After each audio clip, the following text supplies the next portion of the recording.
I believe we should be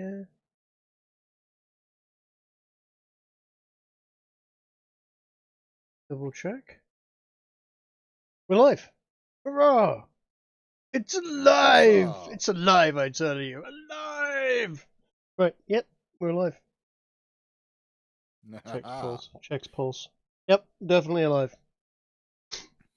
Excellent. How about you, I agree. Coatrack? Are you alive?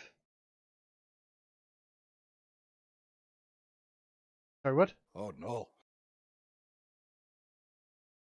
I don't think Coatrack is alive, guys. Oh Hi. no.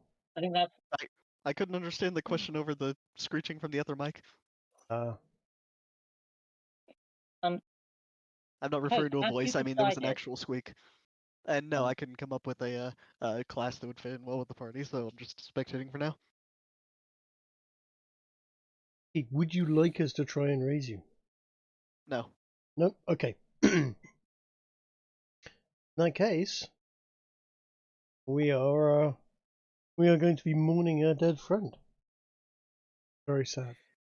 I think we should use the triangle as some part of our band logo going forward.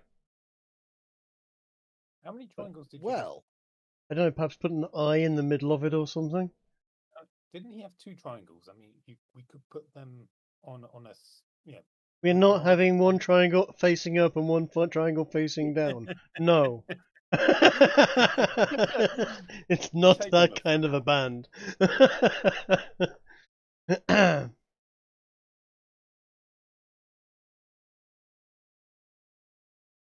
well, with all of that said, who wants to give us a recap of I said yesterday's episode, last week's episode, for it was quite a momentous one. I could give it a Yeah. brief sum up, but somebody else have a go. I always do. Well, we went into the swamps and took on a hulking mass that required some withered bones. Oh, hang on, wrong thing. Wrong God game. damn it, that was Valheim. Yeah, wrong game. Mm-hmm. A one-track mind there, Kiki. So we blew a wyvern up and We did. popped our friends into a hill at the same time. Yes, Coatrack go squish. Very sad. Wyvern go squish. Very happy. So, all in all, feeling a Yeah. bit kind of about it. That said, we may well be a lot richer now. We own a chunk of gold mine. So we're not gold mining. We're just going to hopefully reap the rewards and not actually Indeed. fuck around with that shit.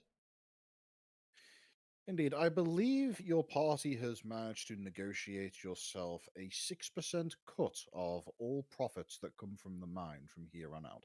With something like 6%. I'm not particularly happy with 6% because that makes mathematics hard, which is why instead of working out what the mathematics of the gold mine are going to be, instead I'm just going to put in a vaguely random amount of money into a given bank account that you guys will be able to extract from at some point in the future. Groovy. Because that seems far more simple to me. But something that you guys are able to confirm is that upon arrival back at the town, you were met with a great degree of jubilation at your apparent victory. The folded over, literally, corpse of the wyvern, hastily stuffed into a magically created wagon that had been carried down the mountainside, was met with a group of 15 or so various dwarven individuals who were very pleased to see the great scaly beast finally vanquished and allowing their beloved gold mine to be reopened once more. Well, except for one, of course. The town mayor was a bit miffed, to say the least. Yeah, he's going to have to do policing now and stuff.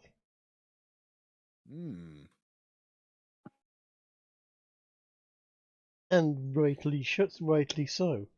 You've been doing with all the tax revenue up until now. Well, with the gold mine not being in operation, you can only assume that the only income that the town has been able to rely on has been facilitated by what meager, I don't know, tourism might come through. You don't know if there being much in the way of surrounding industry or farms that would be able to operate under these conditions. Yes, what wonderful tourism. Come see our wyvern. Stay in at night or you'll get eaten. Yeah. Honestly, it's a wonder that the town was as in good a condition as what it was when you arrived. Right? Something that can be largely put down Is- to the general mental state of dwarves and their high emphasis on order and control within their societies. Fair Dwarves do enough. have an unfortunate tendency towards authoritarian regimes. Yes, they seem somewhat robust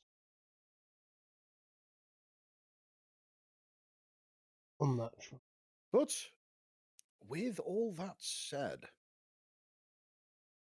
your party not only has a crumpled and broken dragon aboard the cart, but it also has a crumpled and broken half elf among the cart as well. Thought he was Unless already you. turned in.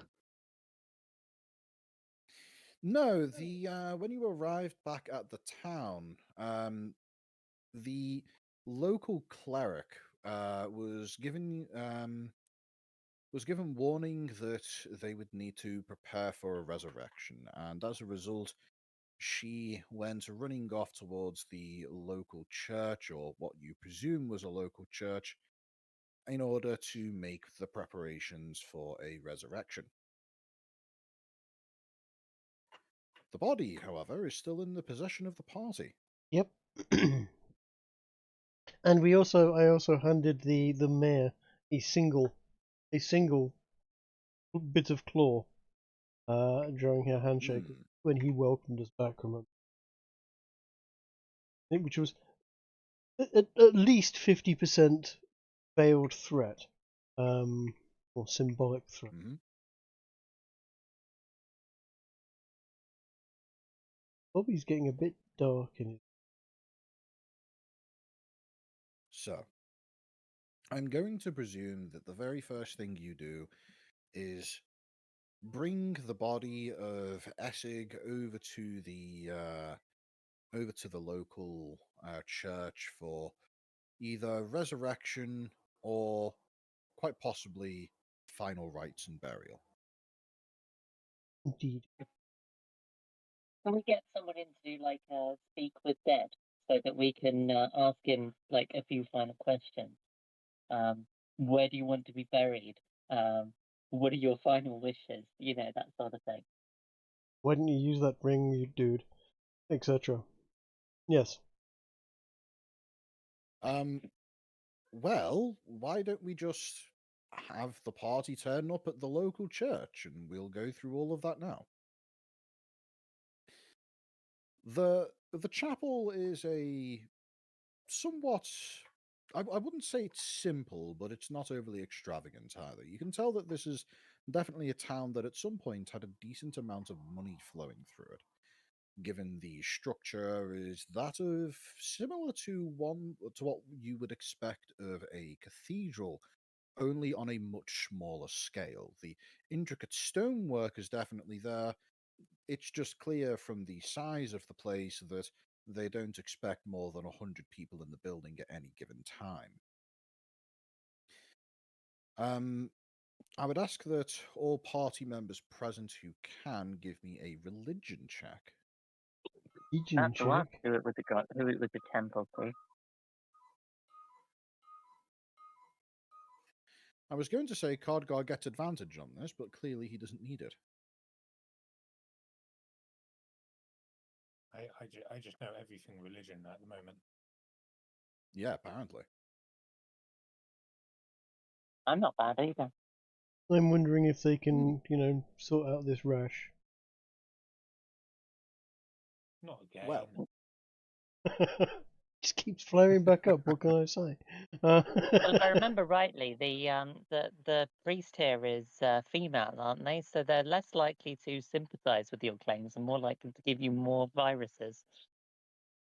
Potentially. I wonder if she'll take a look at it for me. Can you take a look at this? It seems to go all stiff whenever someone like you comes near. Oh my god. I'd expect that from Trick, not from you. What can I say? It's been.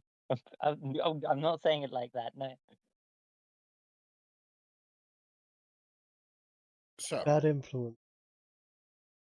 Definitely. That's the phrasing. Yes. upon arrival at the chapel, you are able to make your way in with Essex's body presumably being carried by Cardgar, the most physically able, Yes. and Flanked by Cardgar. pipes, perhaps? Yes, indeed, flanked by your diminutive allies. It is quite remarkable, by the way, just how much the average height of the party has dropped with the loss of Essig. Hell yeah, I bet. But that said, as you make your way in, Cardgar, you are surprised to see that this is a temple to a god that is typically not worshipped outside of the capital city of Warrenheim, that being the primordial goddess of the earth. Bugger. My mind went blank there for a moment. That's Her a Terraria. name's strange god. That's not canonical. Her name is Booger. Yeah, Ooga Booger, that's actually. canonical. Not named. Sorry, Ginger, this is new law. You're going to have to Is accept she it. related to the Unga Bunga god of the of certain orc tribes? No, This is exactly how it those happened gods are. in Pratchett's world as well. They couldn't decide how to carve a white owl, so the goddess of wisdom is now accompanied by a penguin. Because that's what it looks like. Jesus Christ. Okay. Waiter. So the primordial goddess of the earth, a one of the four primordial deities who are unique in that, as opposed to having her divine power derived from the mortal lives of those who worship her on the prime material plane of where you are right now. Her power is derived from the fact that she is among the oldest entities throughout the multiverse, and only a small aspect of her power is shared among this plane specifically. Those who worship the goddess Terraria, as a result, are those who are capable of deriving divine blessings, even when they are not, even when they find themselves on other planes of reality. Something that I typically most gods would not, most clerics and paladins wouldn't be able to do if they were worshipping a god such as, I don't know, horrific. Pelor, for Who I'd example. know. Which god's he? I'm sorry. I think I preferred the goddess Bugger to Terraria. Yeah, and I like this other god of who I don't know. Yeah. This is a Shut the fuck up. great fucking pantheon. Did you Don't just forget legit their name one of your gods after a computer game? No, I named one of the gods after a modification of the word terror, and then realized after the fact, oh yeah, that's a video game. Oh well. don't forget their the other parts of their pantheon. Gods such as and Hey, is a member of the pantheon of this world. Don't ask about Is Amina the human equivalent of Gork and Mork? Probably. Isn't a god. As far as you know. You know what? You've rolled a 21 on your religion check. Card God probably knows about is the antithesis to the god of all creation. The Who's he the- called? M? Isn't that the name of the devil in the Powerpuff Girls? Him and her. Yeah, is, Him, her. Oh, I don't know. Bugger.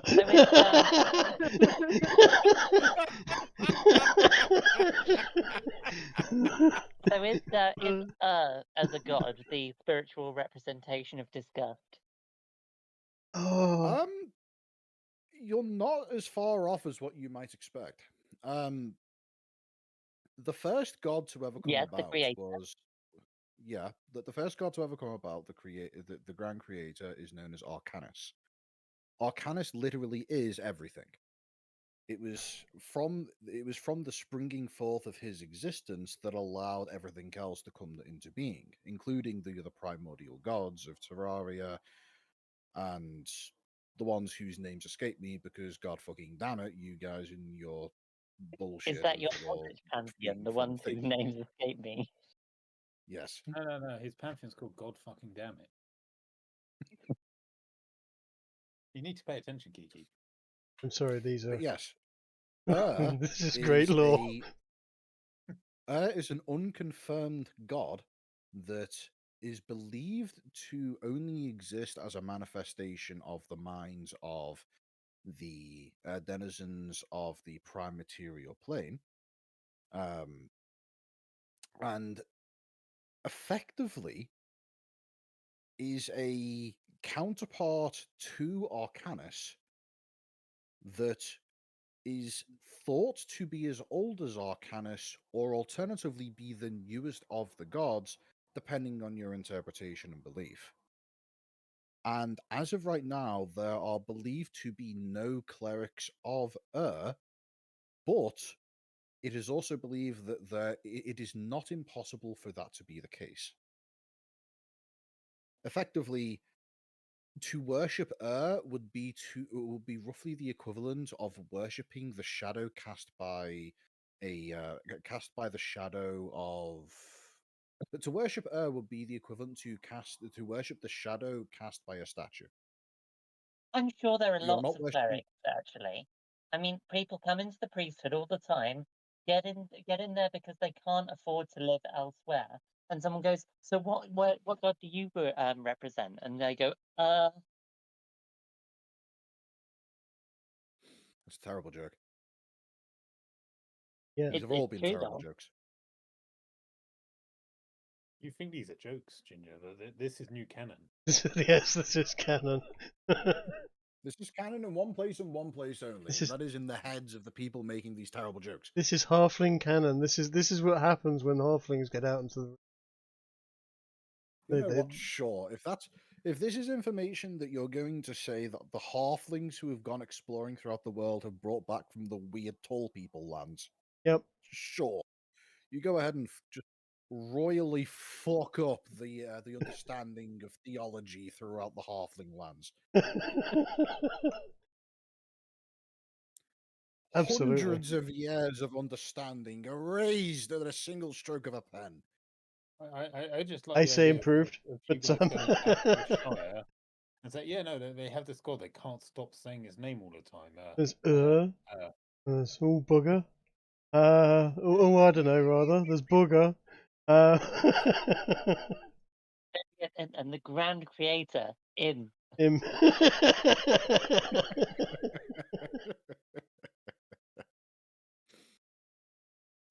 So anyway, is this entire conversation happening whilst we're just walking into the church? Fuck yeah. Yeah, Out absolutely. loud in front of all the clerics who are going, what do we burn these people now? I can't There burn is- us. We've got a corpse. in the church, as you make your way in, you see a small selection of individuals. You see what appears to be a mother and her child sitting on a pew, simply in silent prayer. And you also see an elderly gentleman with a broom going along and seemingly doing a bit of regular maintenance on just dusting away bits of debris that may have come off of the structure over the course of however long. But up towards the end of the aisle of sorts, you see a familiar face. The same elderly dwarven priestess that met you at the opening to the town when you arrived back from your, well, I wouldn't call it a fight, your assault of the Wyverns place. Can there be an isle of sorts somewhere along the coastline?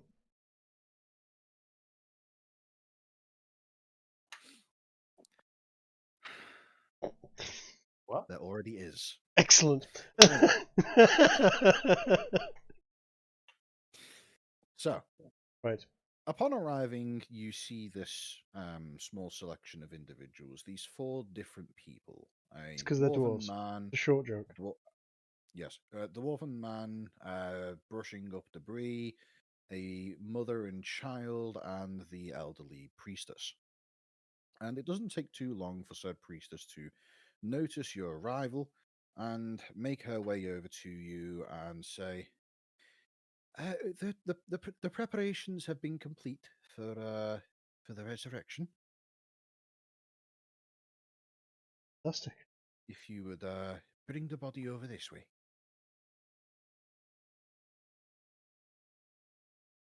Okay. Cardgar's got to carry it Yeah, yeah. all over. Yeah, I'm also not very strong. It's just Gaga. Yeah, I I imagine guess this we've is got like a large plank of wood that he's lying on. I'm just carrying above my head. now the I way I can think imagine. about the way I'm picturing this is that Cardgar has Essex's body like draped over his shoulders, almost like a cloak, and on one side there's Piper holding up the hands, and then on the other side there's Bobby holding up the feet to stop the hands and feet from just dragging along the floor. One of these So it's kind famous of like elven cloaks. it's Oh kind of my like god, it's a the cloak of elven kind. Cloak of elven Christ. kind. Hey, it's only a cloak of half elven kind. Ugh, we've been shortchanged. Been robbed. Yeah. It gives us woodland limp as a feat. So anyway, you make your way over to the altar, and at this altar, you see that there is a small smattering of various religious iconography, all surrounding the worship of a variety of deities. Khadgar, you're able to recognize the 4 primordial gods plus another that you are not able to recall.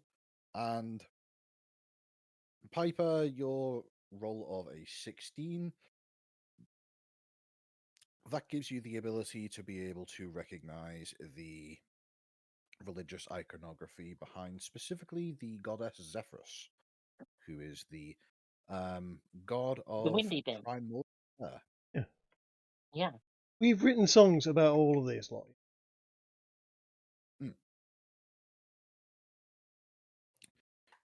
But all that said, Essex's body is laid across the altar, and the priestess looks to you and says, "All right then.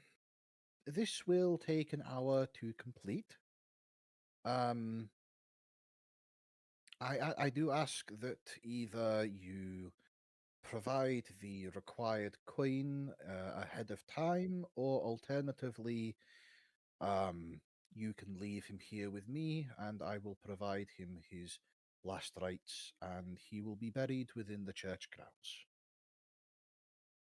Queen. That's right. That would be 750 gold pieces, most of which would go into going to replacing the required large diamond that would be required for such a resurrection ritual. Is this not covered by our rescuing of the city, of the village? I'm afraid not. Matters of Drake and other such things are not covered by religious ritual, I'm afraid. I'm a little short on coin at the present moment. Sell these rings back, and we can do one or two bits and bobs. Might have to. Just an out of character question for the party. We are going to be resurrecting Esseg. This is what I asked Coat earlier, is whether or not he wants to start a new character, etc. Yeah, no, he said don't resurrect me. Now, I'm presuming that's going to mean that the resurrection, if it happened, would go through and the spirit would not be willing to return because it has to be a willing soul. The reason I ask is because I have a platinum piece on me, which I think is enough for this. Do you say that in person? No, I'm asking out of character if we're going through with this. A platinum piece would very much not be sufficient. I think it's a bit cheap charging us after we've just saved the whole industry here. Bit much. We haven't had any payment yet from anybody. Need to rustle up some payment, if that's okay. Could we? Could you gentle riposte him for a while whilst we rustle up the payment from the town folk? Just to double check, you did. He passed away today, didn't he? He did, yes. When he passed that away, case, he went I don't flying think- past us at the rate of knots. I see. That wouldn't be necessary then. So long as you're able to return to me with the necessary funding by the end of the week, the spell should still suffice. Right, okay. I'm happy to keep his body within the church grounds under guard until then, if necessary. That would be wonderful if you could do that. So I'd keep him on ice.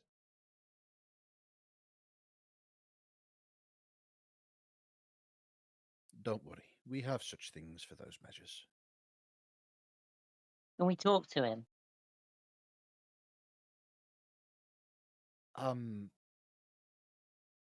Do you mean speak with dead? Yeah. Yeah, I think that's what it's called. In fact, do I have speak?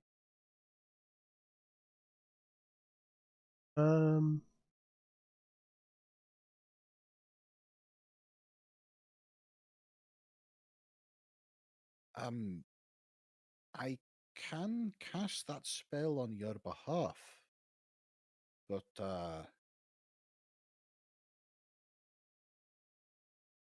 well, it's not a very pleasant sight, especially for those who've recently lost a loved one.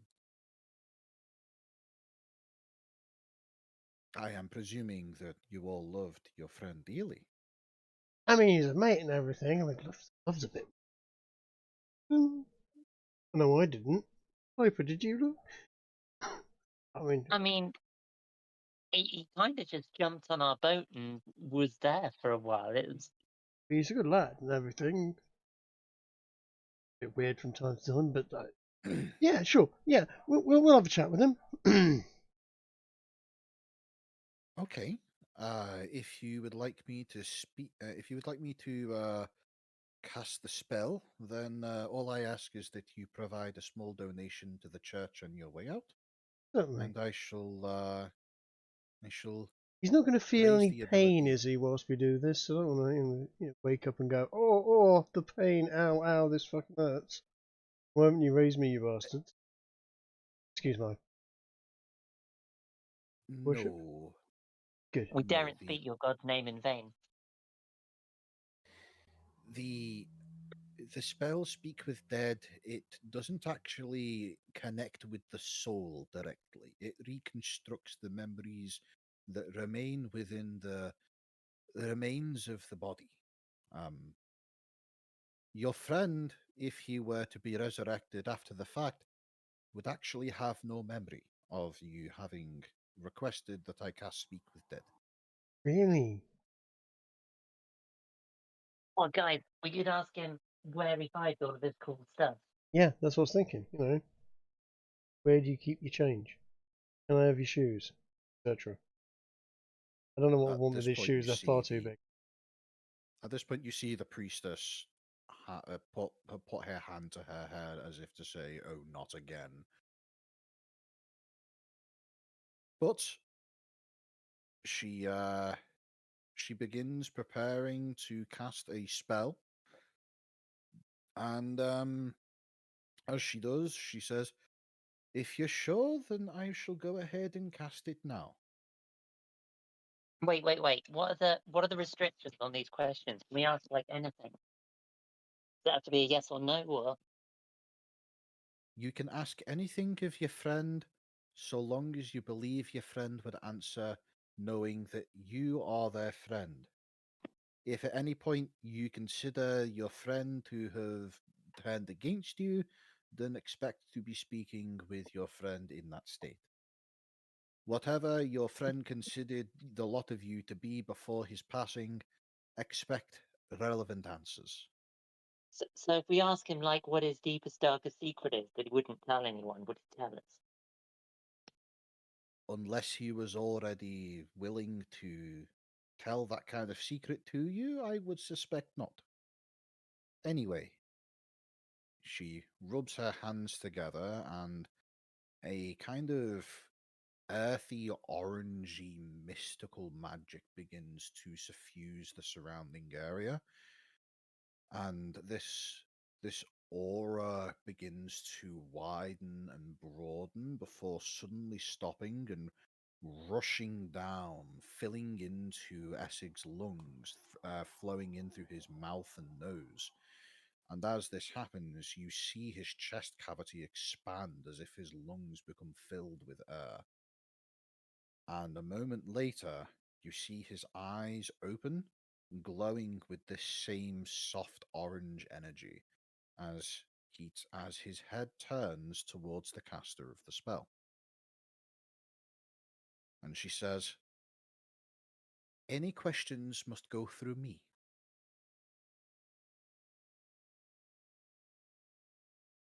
Can we keep him like this? This is a really cool effect.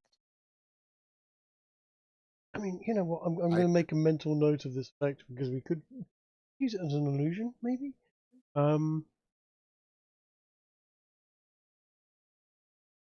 Dude, why didn't you use the ring?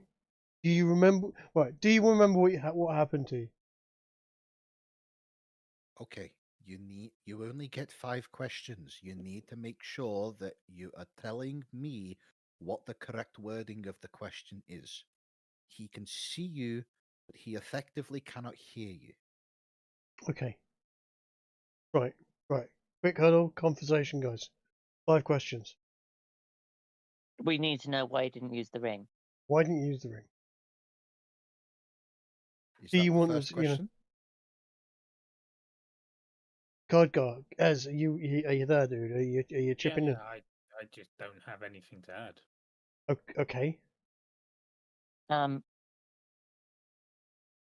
Where do you keep your loot? You want us to resurrect you? That's probably a Okay. good one. We'll start with those 2 questions. More will come to you as the conversation progresses. Essig, my dear, the first question that your friends here have for you is, why didn't you use the ring? Sorry, to be clear, that she's using Speak with Dead, the 3rd level necromancy spell, correct? That's the one. The corpse only knows what it knew in life. Considering he died, he doesn't know why he didn't do a thing when he died. Well, in that case, what does Essig answer with? Because he knows he had the ring, he knows what the ring did, and he knows the reason for his death.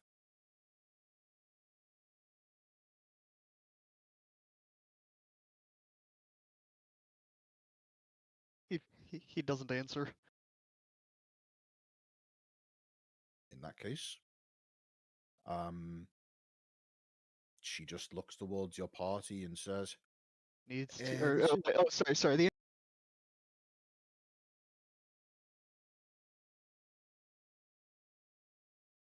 Anyway, the second question was what exactly? Did we lose? Lose Coat? We didn't. I heard that weird sound effect of a like disconnect reconnects like all at once. Yeah, I lost connection. So Usually right, that would when explain. Usually right. when that happens, the channel region changes. Right. Yeah. Okay. Tell me what happened because I heard nothing but dead air there until that happened. Yeah, same. Oh, interesting. Oh, weird, because it was working for us. Right. Yeah. Okay, so anyway, the answer to the question was needs to activate. Needs to activate. And the dwarven priestess responded with that, saying, "It sounds to me like that your friend was thinking about trying to activate the ring at the moment of his death. If I had to guess, it's one of those rings that the dwarves use in the mines." Yep. That'll be it. It sounds to me like that he simply forgot. Ow! Ow! Ow! Ow! Ow! Ow! Why? You told me it wouldn't cause him pain.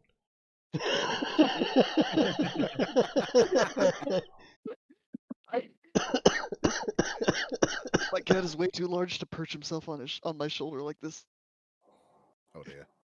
He didn't even do this when he was a kid, and he's just started. Oh. And what was the second question again? Basically, does he want us to resurrect him? Ah, yes. Isigdia, do you want to be resurrected? Or would you rather pass on to the next life? I don't know. He might be that now with his 52 virgins or something. And he's going to come back and go, dude.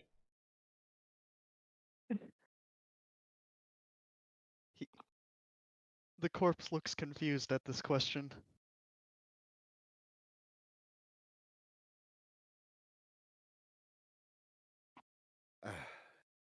It seems as though he is either not understanding the question or not understanding the meaning of it. Okay. I'm playing this as the One of our spell. questions if he doesn't understand. I'm playing this as the spell is written. This, if you, because you were disconnected earlier, you might not have heard me saying that. I'm doing this as the spell's written, where the corpse knows only what it knew in life. So that seems like the kind of question that not really sure how how we would answer that. Maybe better to phrase it as, if you died, would you want to be resurrected? Or if you died to fighting a wyvern, make it even more specific. What do you guys think? Sure. I mean, we've got another 3 of these. Well, this is all a waste of time anyway, so do whatever the hell you want. All right then. Essig, if you were to have died by the hands of a wyvern, would you like to be resurrected or would you rather stay dead?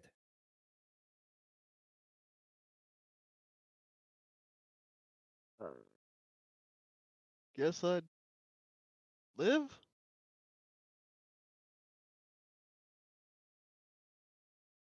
All right then. I think that's your answer. It is. You have 2 more questions.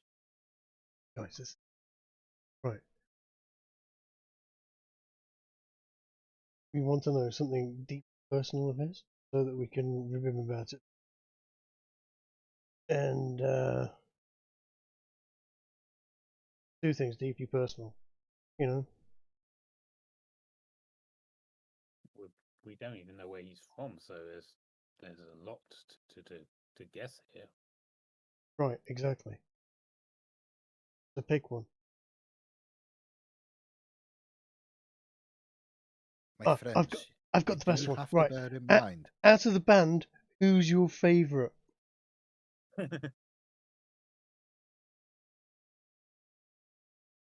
Are you sure that that's what you want your next question to be? Um, Definitely. we could ask him where's the most valuable the thing that he knows of that We're not robbing that's him. his. I mean, I suppose we could. Yeah. Or we could ask, like, if he's not being brought back, we could ask where he'd want to be laid to rest, or where his family is, so we can take his body back, or something like that. Suppose. Go for it. Okay. So what am I asking him? I guess where would he like to be laid to rest? Okay. Essig dear, where would you like your body to be laid to rest in the event of your untimely demise?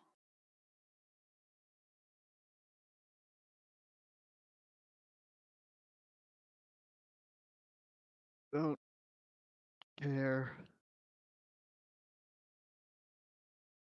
Oh, that's unexpected. I'm going to guess that this one was somewhat of a traveller. Was it that?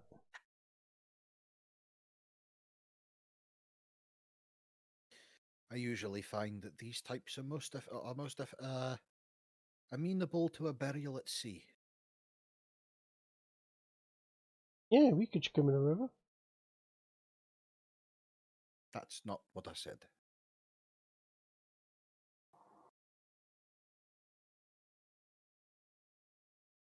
No, no, I jest. It's a bad thing. Humour to deflect I know. obviously painful and troubling times.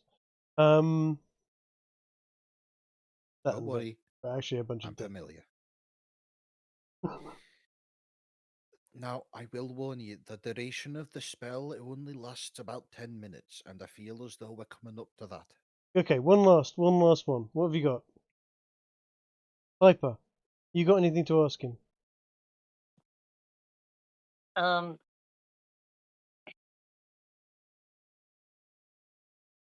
If you had one song to go out on, what would it be?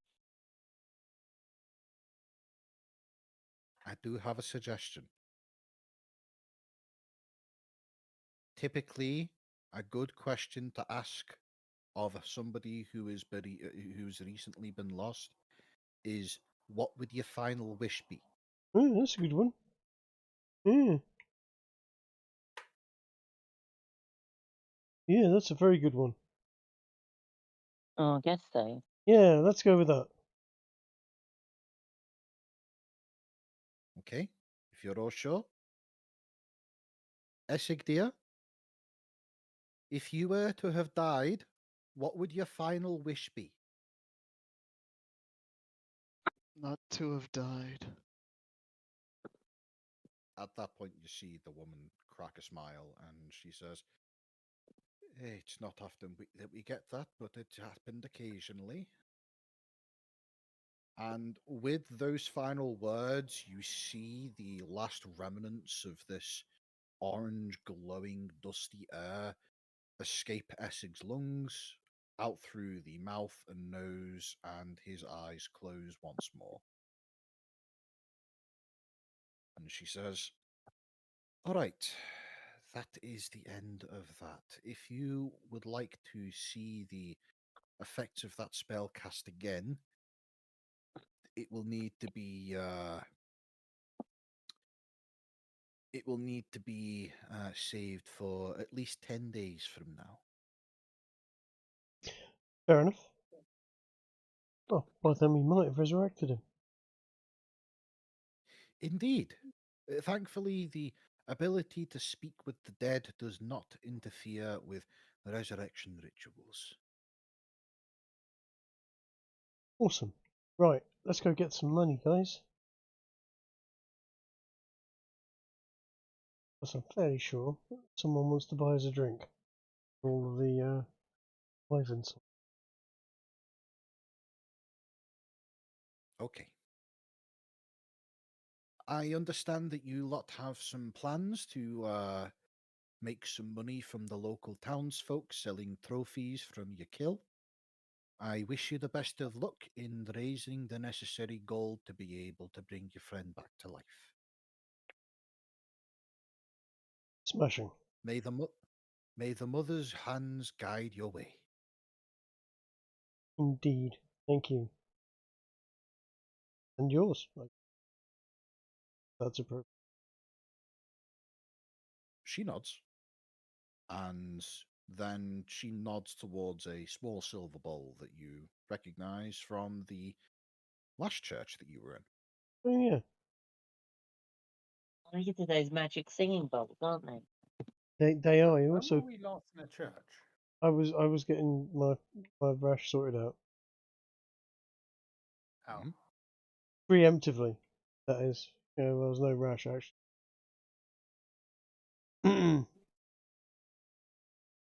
Tagged a Preventative couple of measures. birds. Yeah, you know. Rode the town bicycle. Yeah, exactly.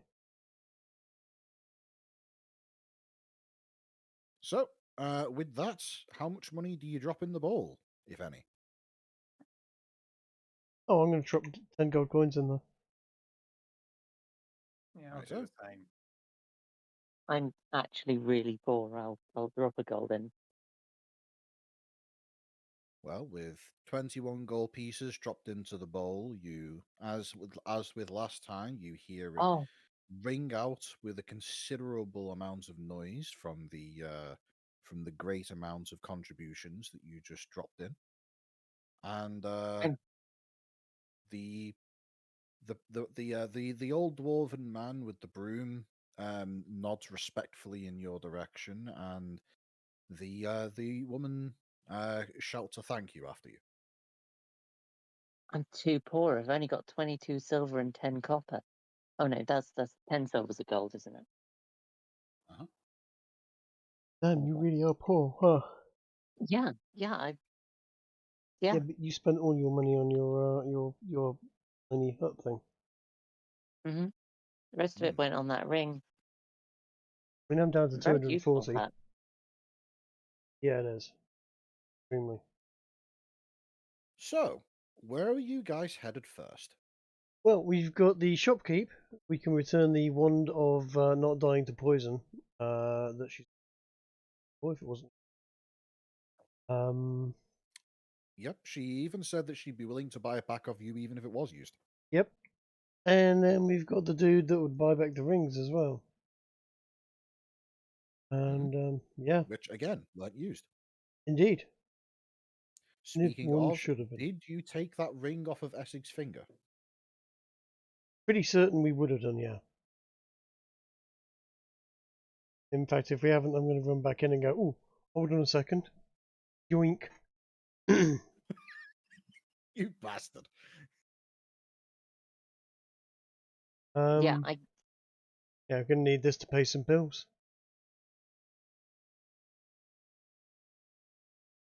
Well, the priestess looks at you with a degree of, I wouldn't say surprise or disdain, but there's definitely an air of disappointment when she sees you running in to loot your friend.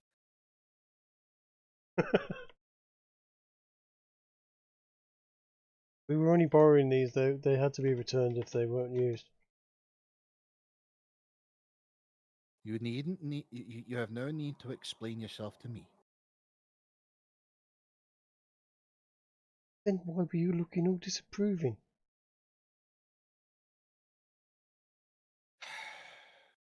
The fact that you need to ask is Sigh. more than I need to say.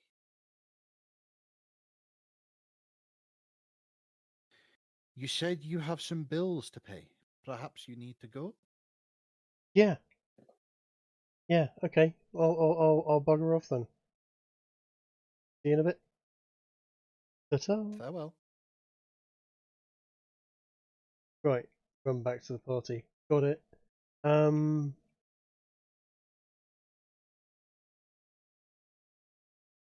So, I presume in that case you're going to visit Katie in the magic trinket shop. Yes, almost certainly.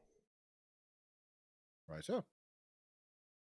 The shop is in the same location as previous, just a house away from the river that separates the north and south ends of Donheim. And upon walking in, you see Katie behind the counter of the shop, simply looking a bit bored, but suddenly cheering up and becoming a lot more lively once she realizes that she has customers, and then redoubling even so when she realizes that the customers are you fine fellows. She looks at you and she says, "Oh, hello, hello, hello. Right. I'm terribly sorry to hear about your loss, but congratulations on the victory." Yeah, thank you. Good fight that was. What happened? I heard an explosion from the mine. I thought that all of the gas had exploded. Fortunately, it didn't. Actually, it might have done. It could have done, but it didn't. That was blasting that or gel that we happen to have some handy. Blasting jelly. Yes. How much did you use? A couple of barrels, and by a couple I mean 3. When you say that, she takes a step back for a moment and has to steady herself by grabbing onto the counter. You get the impression that she's familiar with the stuff and maybe you used a bit more than she was expecting.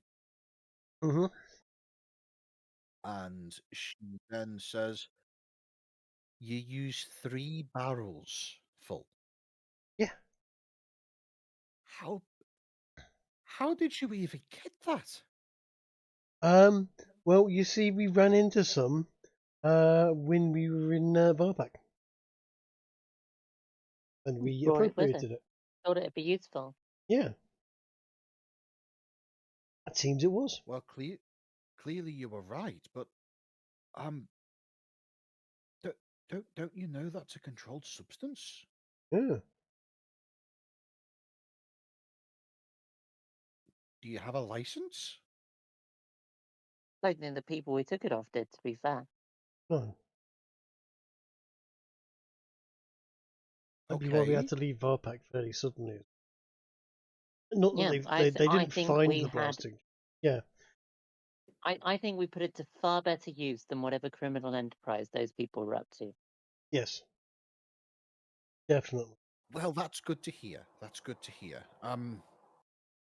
Right. So, if you're looking for a reason, um, sorry, I'm in shock in hearing that you used 3 barrels of blasting jelly to kill a wyvern. That's absurd. Right. I presume you're here to sell back the wand. Yes. Right. And if memory serves, that was 400 gold pieces. Was. Righto. And would you like that back in gold or platinum? You know what? I'll take it in platinum. How many platinum pieces is that? That would be 40. 40. Awesome. Tell me, did you use the wand at all? Never went in the mine. Well, we did briefly go in the mine. No, we kind of lured it out to the entrance and then tried to, send it to the heavens. Literally. Ah, right. Thought, I suppose that makes sense. putting it into orbit would probably be the best way of making it bigger. Assuming that's where it's maker. Either way, it sort of landed-ish all over the wall. Would you like a bit of it to sell? Certainly, if you've got a tooth, that'd be marvelous. Especially do if there's a tooth that's intact. We have an intact tooth? Looking through of the four major out of the four major canine teeth, it looks as though one of them is undamaged. Would the spell mending be able to repair any of the teeth? Yes, but you would need to have both parts of the tooth. Is there a roll I can do to see if I can find both parts of a given tooth to repair it? There is, but the chances of success are remarkably low given the fact that you've already left the site of where it exploded. Right, I will help. Yeah, Craig, you give advantage, not give advantage. Give a bardic inspiration. Absolutely. How does your bardic inspiration work, Trig? My bardic inspiration is just a plain old bardic inspiration. What's the skill? The skill would be an investigation check. You'd effectively be looking around inside of its mouth and around on the cart to see if the tooth chunk had any bits of tooth may be able to be found. My investigation ain't great, but I'll give it a go. Roll, was it D8? That's Yeah. right. I got 17. With a 17 total, you are not able to see anything that it looks like it might be a piece of displaced tooth. Oh well, it was worth a shot. It was. Oh, absolutely. If you had managed a total of a 24 or higher, you would have found something. Point. The roll was there. Mind you, we did somewhat shatter its teeth. The roll would have been considerably lower if you'd done that same check up on the mountainside, where it died. Well, to be fair, we were a little bit distracted by mourning our dearly departed friend. Indeed. Indeed. The dearly departed. So, with that, Katie looks at your party with a degree of excitement at the idea of being given a wyvern's tooth as a potential trophy. And whilst you are looking through, you do note that whilst of the four biggest, longest, and most impressive-looking teeth, only one of them remains intact, there are smaller, less impressive-looking teeth that are present in the jaw of the animal. Most notably, the front teeth are all intact, although think of the tooth of a wyvern to be somewhat similar in structure to the tooth of a large dog. Would it be an Arcana check to attempt to work out whether or not I'd know if any of these components from this creature are alchemical or useful for spell casting or potion brewing or anything of that effect, enchanting? Unless you have a brewer's kit, yes, it would be an arcana check.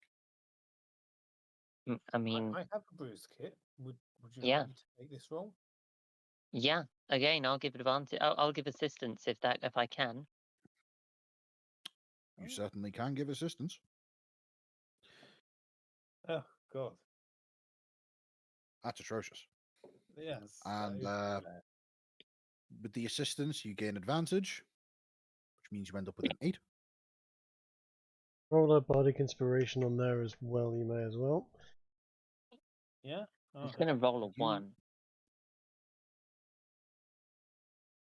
A 3. With a total of 11, you are quite confident that you could probably use it for something. Alchemical?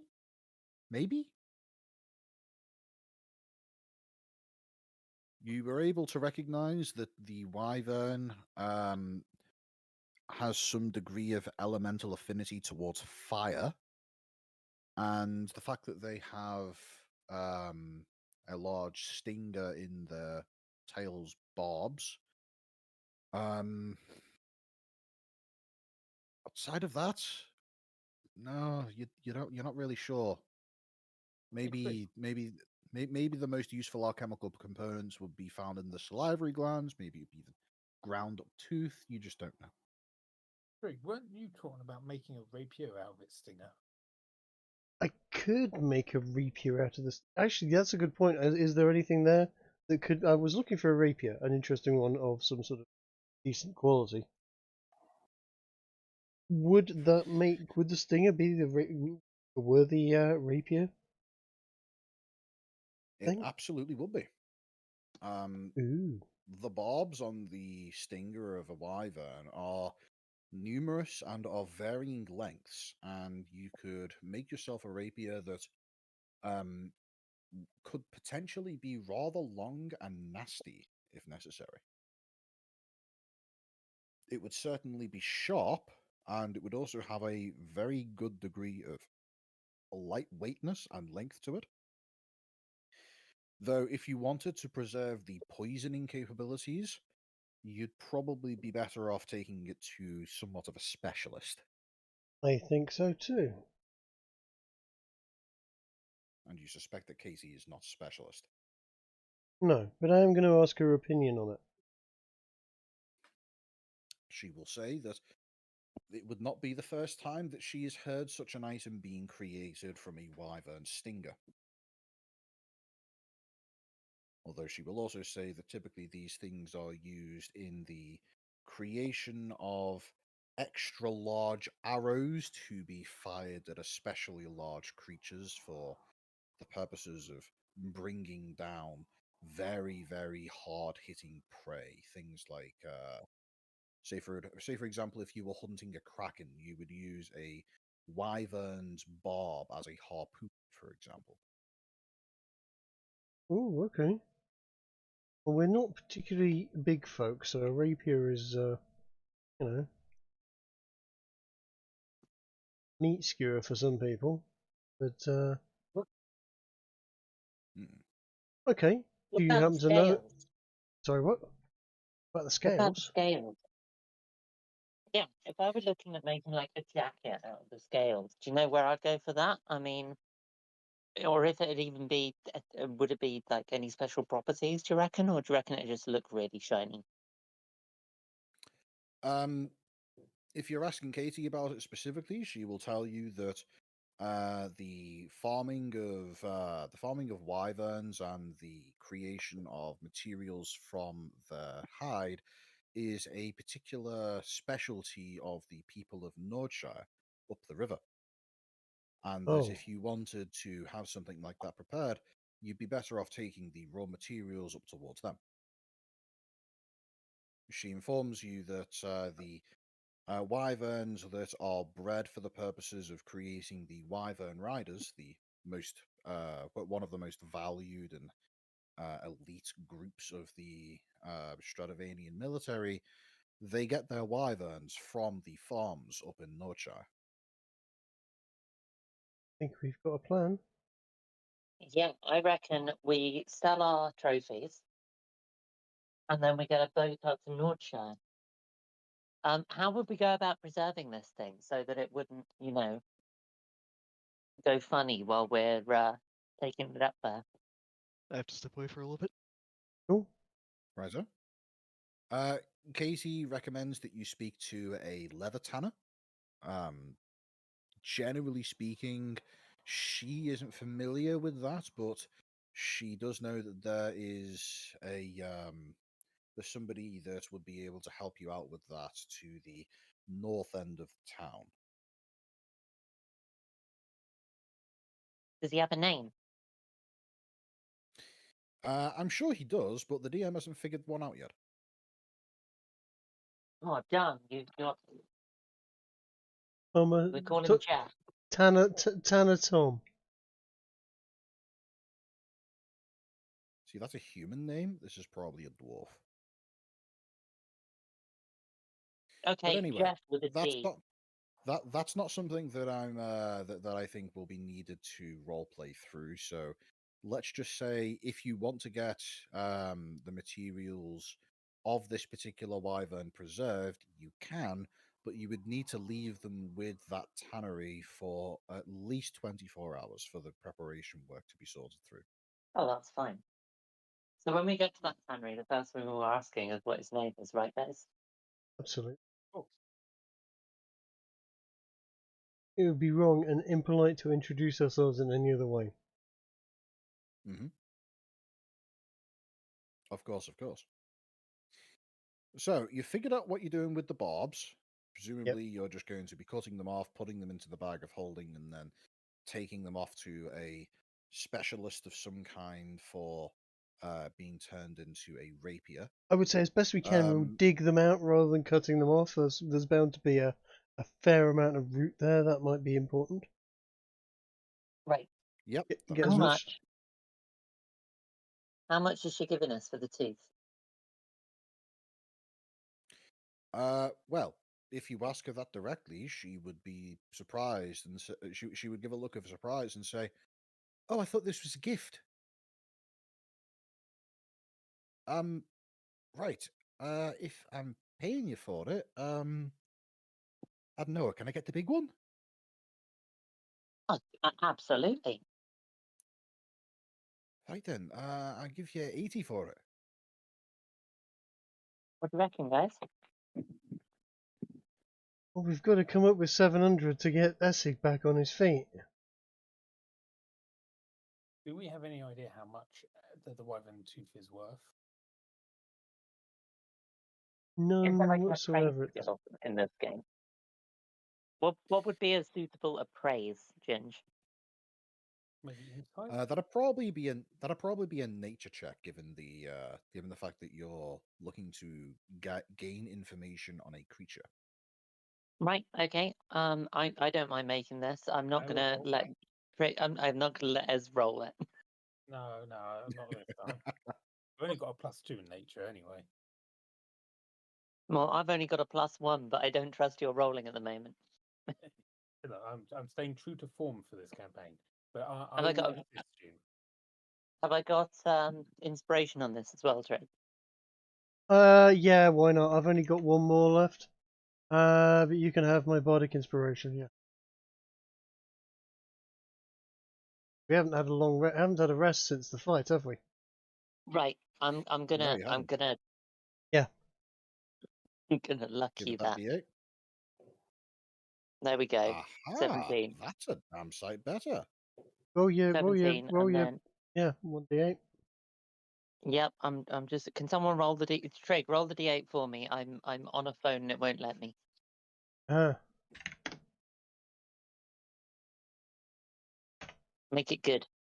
a Yeah, 5. It's 22. alright. Yeah. With a total 22, Piper is able to reveal to the party that a wyvern's tooth does actually have some alchemical value specifically. If you were to break it up and grind down the interior powder, you'd be able to use it in a variety of alchemical processes, which largely revolve around extracting uh, the the vitus essence of the creature, allowing you to create potions of poison resistance. If that's the But case, how the much is token that piece worth? would work as well.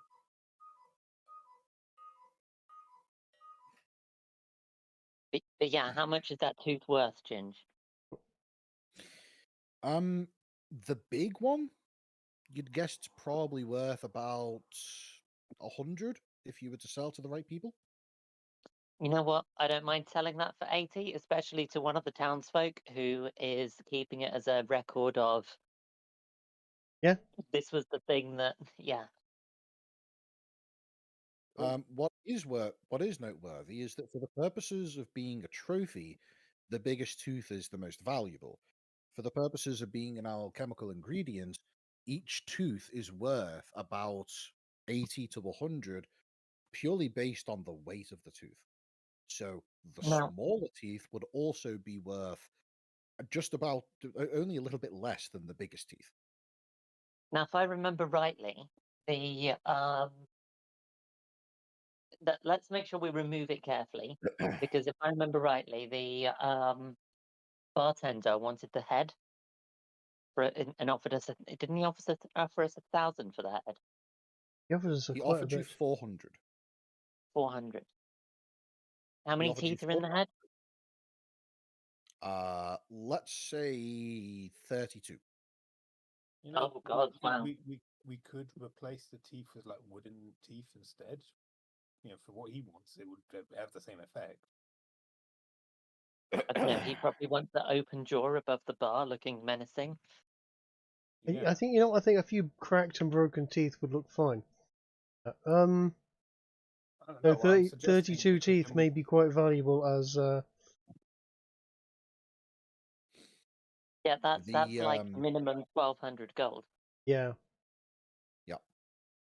The bartender offered you 400 up front for the skull, and then promised you an additional 400 once business picked up again. If he was able to get the skull. The skull doesn't necessarily include the teeth, does it? Not necessarily, but you strongly suspect that that would be expected. After all, a toothless dragon skull doesn't look anywhere near as menacing or impressive as a fully fanged equivalent. I'll be back in a minute, by the way. I just need to pop to the loo. I reckon remove about half the teeth. Yeah, I reckon so. Yeah. We'll take half the Yeah. teeth and we'll sell him the skull. Half the teeth, sell him the skull. The reason being, if he asks what happened to all the teeth, we go, we hit him with 3 barrels of blasting powder or blasting gel. Yeah. If you want the rest of the teeth, they're in tiny little fragments all over the top of that mountain. Yeah. So that 80 gold, how are we splitting it? I mean, at this point, 3 ways, I guess. Well, for now, do you want to just like create a Essig fund, and then we can decide how to split up after we've worked out what the total is? That's a good point. Yeah, Trig, do you want to? I'm going to need to be right back. Trig, do you want to make a notepad document and keep track of these?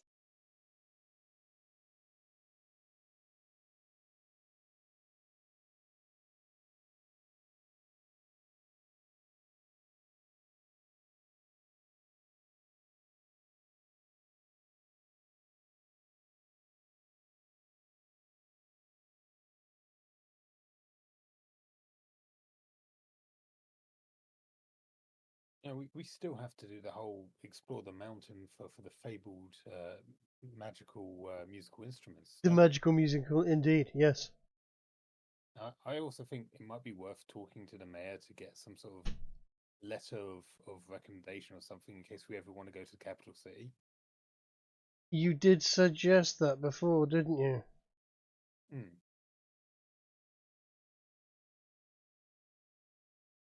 Not a bad idea. I'm sure he'll be happy to do it if he thinks it means it will be getting out of his hair. Yeah. Hold on, let's just okay,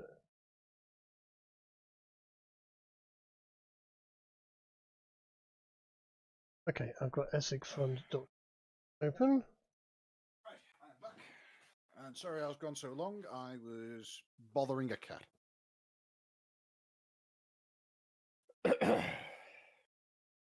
And by bothering a cat, I mean I picked him up and cuddled him against his will until he told me to fuck off.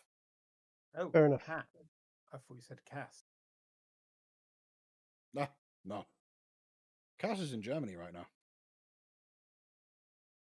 Oh, bit early for Oktoberfest. No, he's going for other reasons. Clearly.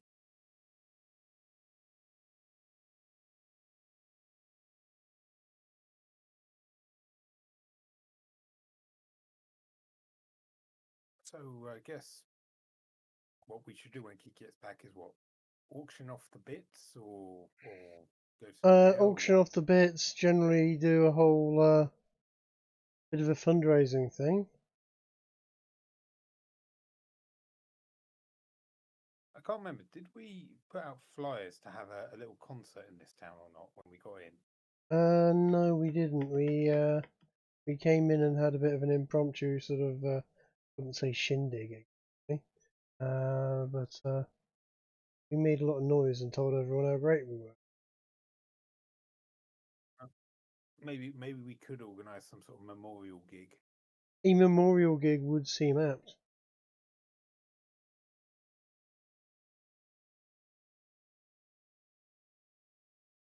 Can an unseen servant play a triangle? Yes, but with nowhere near the right level of skill to match Essig. So you wouldn't be able to tell an unseen servant, ring this triangle precisely every half second. Yeah, you could do that.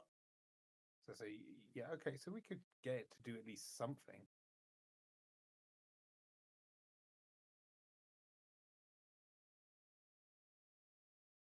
Fair. How much flair and panache can you? I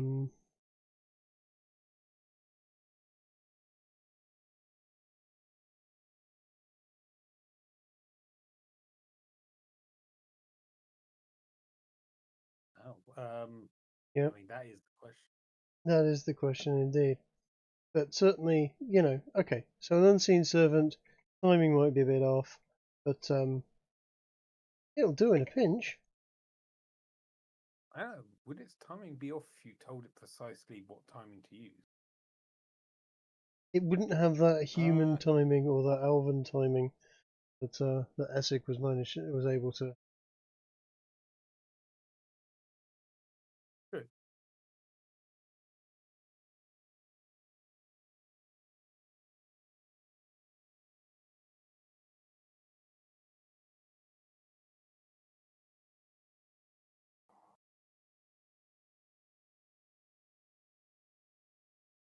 But are they right in assuming Kiki is being encatted? I'm not sure. Could be all manner of things.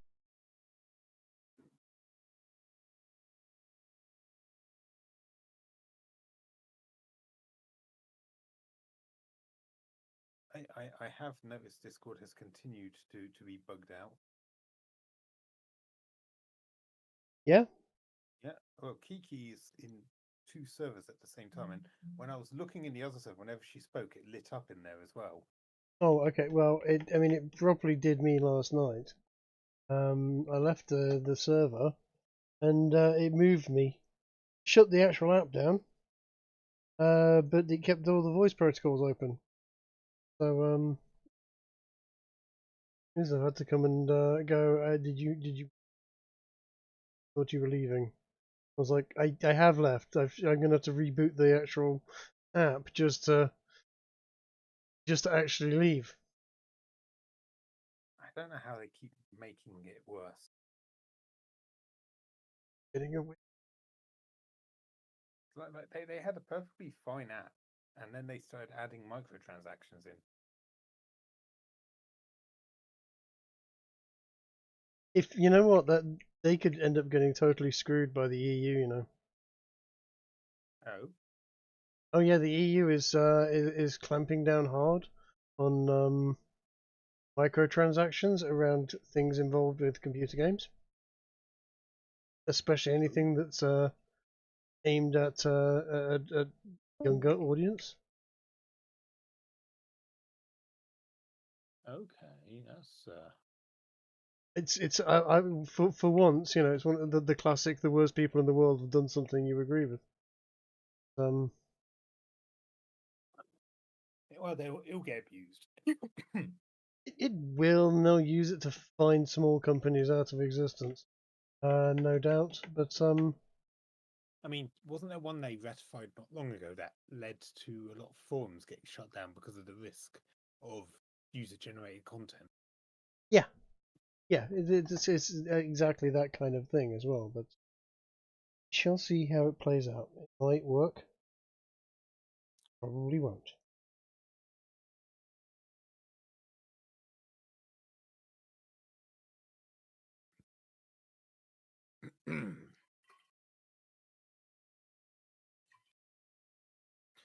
So, Hello. Hello now again. that everybody's back, Is everyone back? I think so. Kiki's just going downstairs.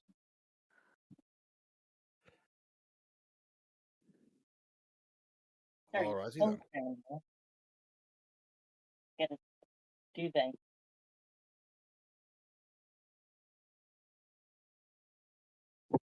I didn't catch a word of what Kiki just said. Trig, could you translate?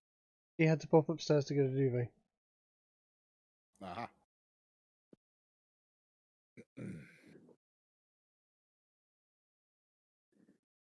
He says so.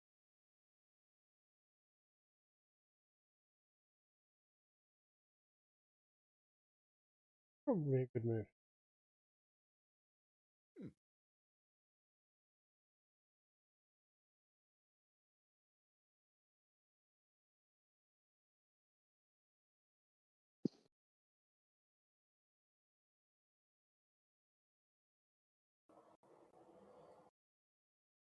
So, what are you doing with the teeth on the skull?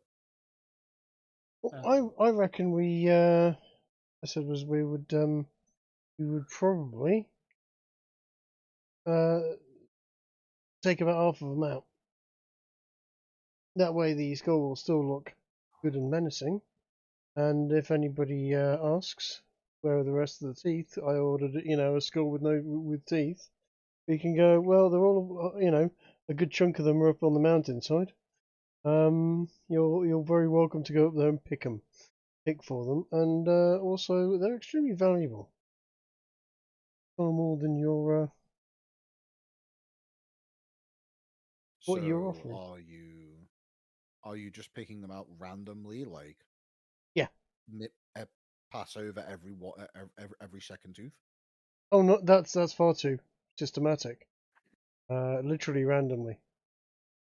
I mean, we for what we're intending, we just want the material. We don't care if they're in good state of repair, do we? Exactly, but what we do want is for the Wyvern head to look particularly menacing and gnarly. And actually, I think the missing teeth might make it look extra gnarly. Hmm. And if anybody asks, they will have the story of the band of nutcase bards that came in and did the job, and how they did it, and what they used to do it. Why there's no teeth in the thing? Because the teeth got exploded all over the mountainside. Well, we'll see if that works out. How are you going to pull the teeth out? Do you have a pair of pliers? I don't have a pair of pliers. I do have a knife. Can probably I go digging around in its jaw and leverage into it, unless anyone's got anything better. I've got Tinker's tools that probably would have pliers and I would included. assume something along those lines, yeah. Rick, what's Tinker's your tools dex would bonus? have a. Sorry, say That's a again? good question. I said, what's your dex bonus? Is it better than -1? My dexterity bonus. Yes. My dexterity bonus is considerably better than -1. In which It is case, I'm gonna it is hand you the 4 for tools. most things, and on a saving throw it's 7. I shall hand you the That's not tools bad. and I will assist you.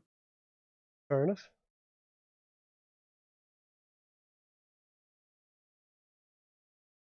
Go on then, what would you like me to roll?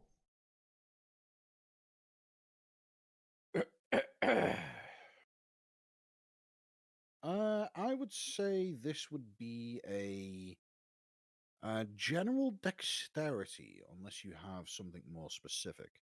Bear in mind, sleight of hand is more like physical deception rather than actual dexterity. Okay. So not sleight of hand. Maybe animal Sleight of hand handling. would work, but no better or worse than just simply rolling a base dexterity roll. Okay. So they do have bonuses and proficiencies in sleight of hand, but I will roll a dexterity, which is Oh, a I'll, d20 plus 4. And hang on. I'm assisting, so do you want to bardic Yep, this? I'll bardic inspiration. Okay. So 1d20 plus 4, and a 1d8 on top of that. Actually, there is one skill which would probably fit better than every other, and Okay. that's medicine. Oh, wow. He's rolled pretty well. It looks like. That is pretty damn good. I'm happy with my 25. Yeah. Yeah. Keep in mind you have advantage as well, so you can roll another d20 and maybe get 2 more points. Probably won't. Yeah. No, I'm sticking with the 22 with the plus 3. That's fair. I would say through that very, very good roll, you were able to pull out as many teeth as you like without damaging any of them. Lovely. So we say half of them. So that would be half 16? of 32. 16. So 16. Now, here's a question for you. Are you leaving the three remaining teeth in the three remaining large uh, canine teeth in the jaw? Yes. Or are you targeting specifically? Okay, good. So the wyvern is going to have the one intact canine tooth taken out and given to Katie for 80 gold as a kind of show trophy. And then out of the remaining large teeth that are all damaged to varying degrees, they all remain in the skull. And then presumably taking them out in pairs but otherwise randomly, you're pulling them out with the intention of it looking like this was an older wyvern. You're just pulling them out randomly for the sake of looking natural, looking like natural tooth loss. Natural tooth loss / been blasted by a large amount of explosives. Righto. Yeah, You know, that so makes sense. make it look janky, make it look jagged, make it look like this thing's a fairly terrifying beastie. If we can't increase its gnarliness in the process, if you get where I'm coming from. Now, do bear in mind the skull is already in two halves, or It's more okay, like I have mending. two part. Are you mending the skull? I think that would be a good idea, don't I you? think that's probably a good idea. Yeah. Right, sir. In that case, at some point over the course of 10 minutes, Cardgar would use his mending to, well, put the two halves of skull back together again. Good to know.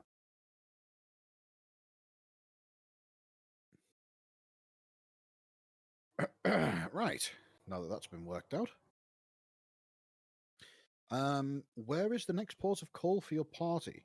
You have sold off one tooth to Katie, and you've given back the wand and gotten the 400 gold back for the wand, considering it was completely unused. So, as far as she's concerned, this is just a refund. Pretty She, by the much. way, is quite happy with that deal because, as far as she's concerned, she contributed to your victory. Good. And she's very well,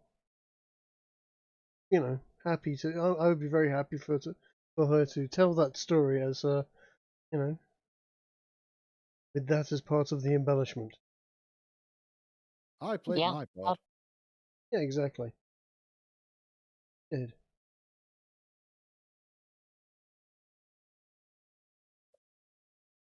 So, where to next? I think the guy that sold us the rings Oh yes, that's true.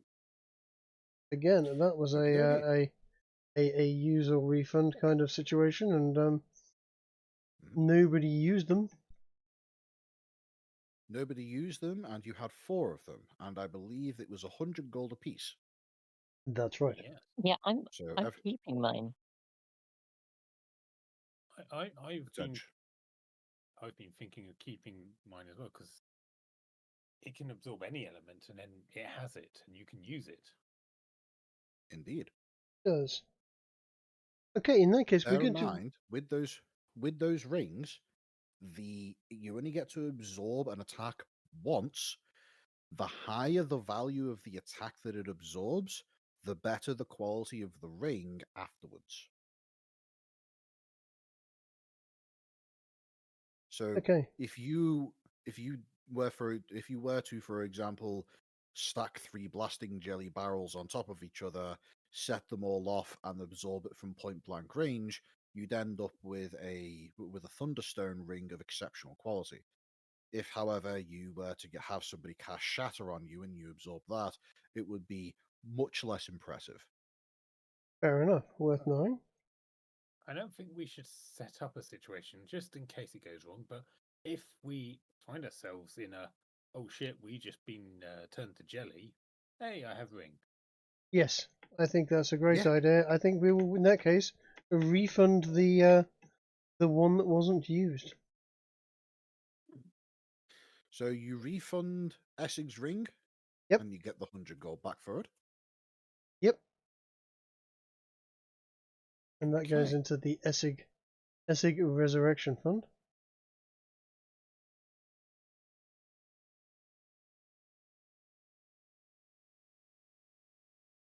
Shall we sell the skull? I think that was at least 400, wasn't it? So, yeah, Mhm. with the promise of more I think later. we can probably amp it up to a bit more than 400. Say maybe we don't need the addition. Just get a bigger lump sum now. Amp it up a bit with some creative storytelling. I mean, that's a not a bad idea. You're somewhat effective at creative storytelling. You know, this thing's gonna really draw in crowds for him. It's a hell of a story for the town. It's a symbol of perseverance and the loss that was involved in restoring freedom to all of the townsfolk. Cunning, wit, the sacrifice. It's a tale that has everything. Love, romance, you name it. Yeah, we can, add anything you like. I don't think there was much romance. Not at the, Not not without not some not in extremely heavy embellishment. not in reality, but we are bards after all.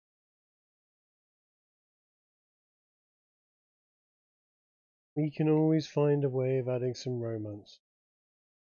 There was absolutely romance. I mean, this dragon had to, this wyvern had to come into existence somehow, right? I mean, yeah, we can tell of all of the townsfolk, the all the townswomen that will be having halfling babies afterwards. If yeah. I'm not sure that's how it works, Drake. So, as you are in the middle of explaining this grand story to the barkeep, you all see a bizarre mystical phenomenon occur.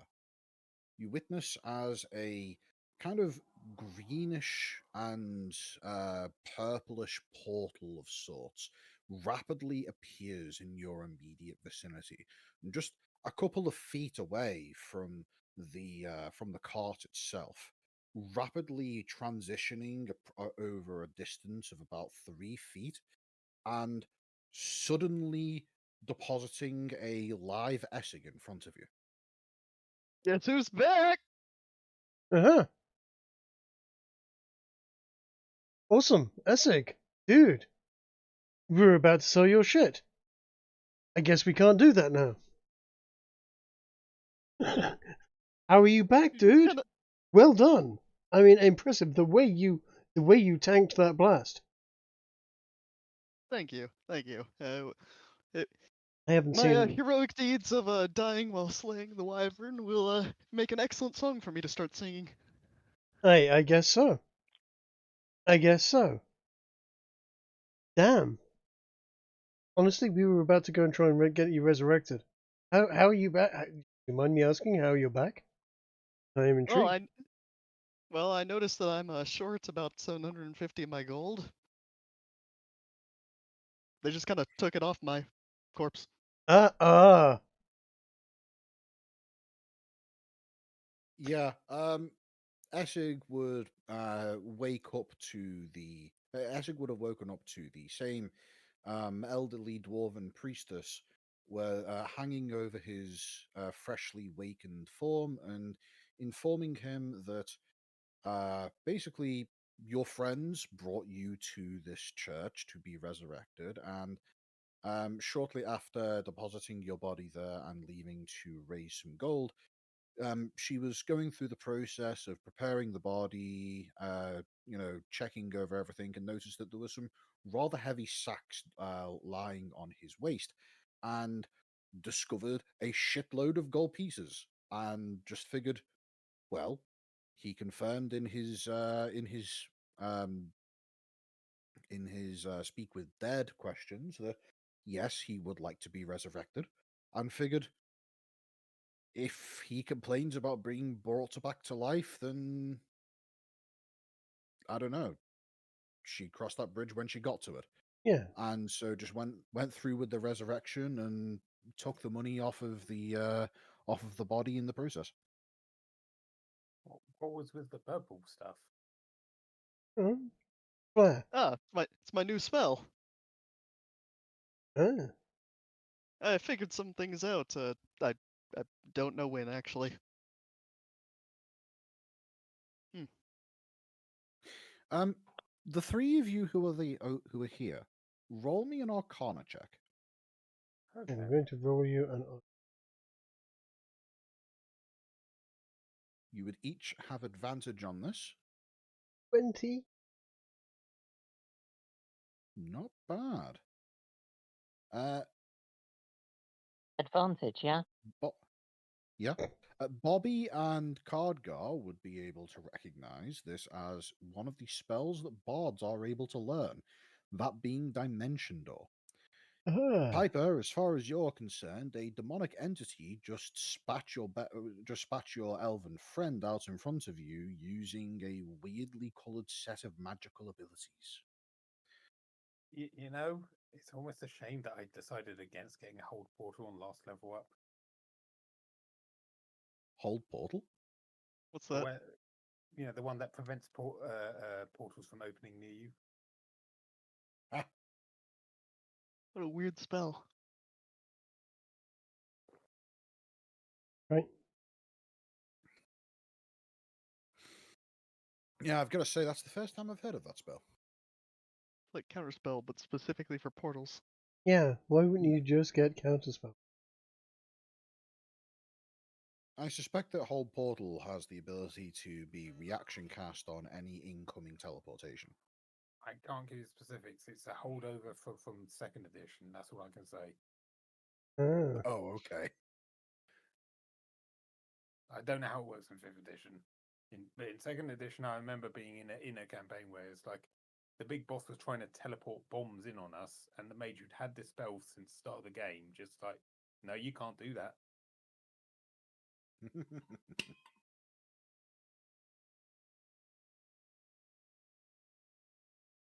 Nope. The spell.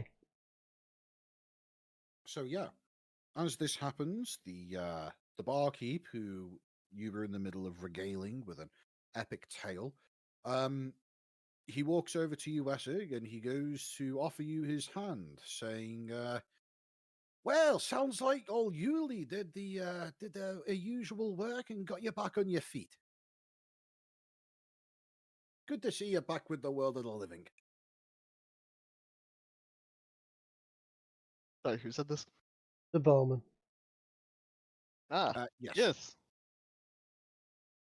Yes, I'll have to the regale you of my tales, but I should also inform you that you might not recognize my musical style.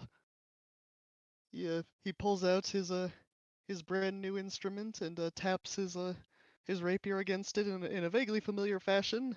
creating a vaguely familiar noise from his new and improved quadrilateral.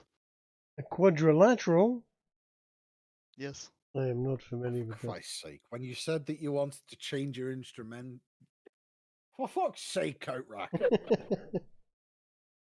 He DM'd me and asked me if he could change his instrument proficiency, and I said, "Sure, why not? You're going through a resurrection. Things change sometimes."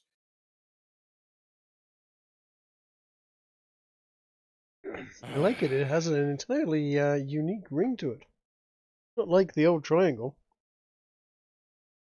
Old I card think guy it's the same one. wanted. It got a bit bent in the explosion. Yeah, I mean, card guy there wanted to get two of your triangles and put them together into some sort of weird six-sided thing. I told him would have nothing of Amazing, that. actually. It adds like a whole extra dimension to the music. Yeah. Just like this, right?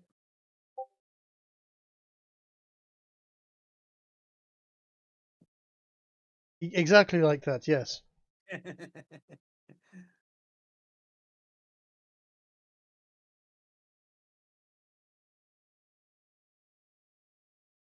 2 pyramids. Yeah, Cardco goes with this and says, so what was it like being dead? Did you hear any music up there?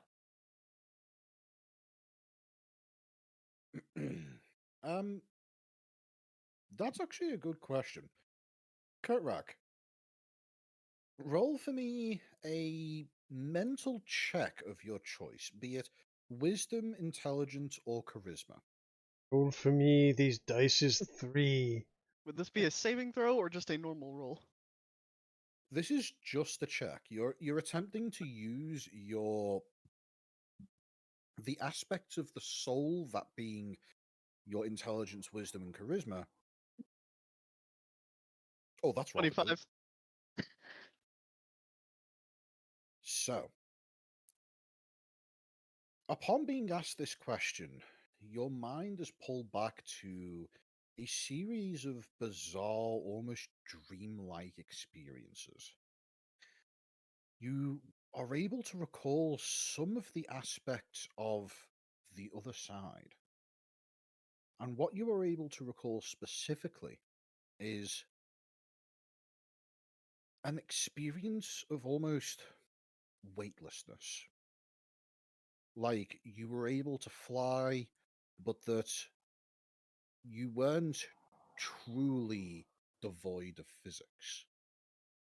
And that whilst you could perceive the passage of time, it felt as if it were not passing at all, or as if it were being manipulated in some unexpected way. And it's difficult to really put your finger on it, but if you had to guess, you would say that what you experienced was a complete absence of everything.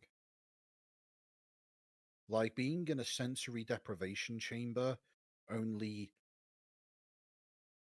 to an extreme degree. It didn't feel terrifying. It felt just very, very strange. And it only seemed to last for maybe a fleeting second at most before you woke up on the table. Huh.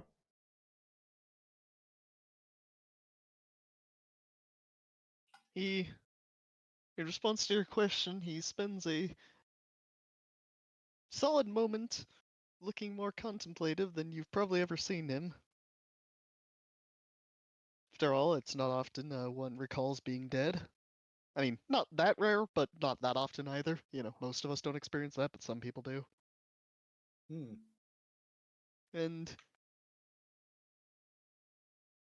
he's a I'll explain it in my next song. I look Okay. forward to hearing it. Yeah.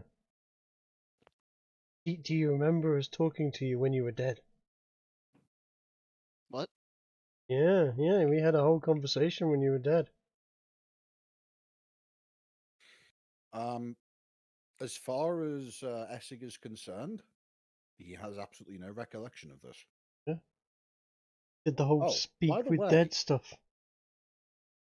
By the way, I'd like each of you to give me insight checks. Oh, except Does for anything- Essig, of course. Okay. Side check. Hmm.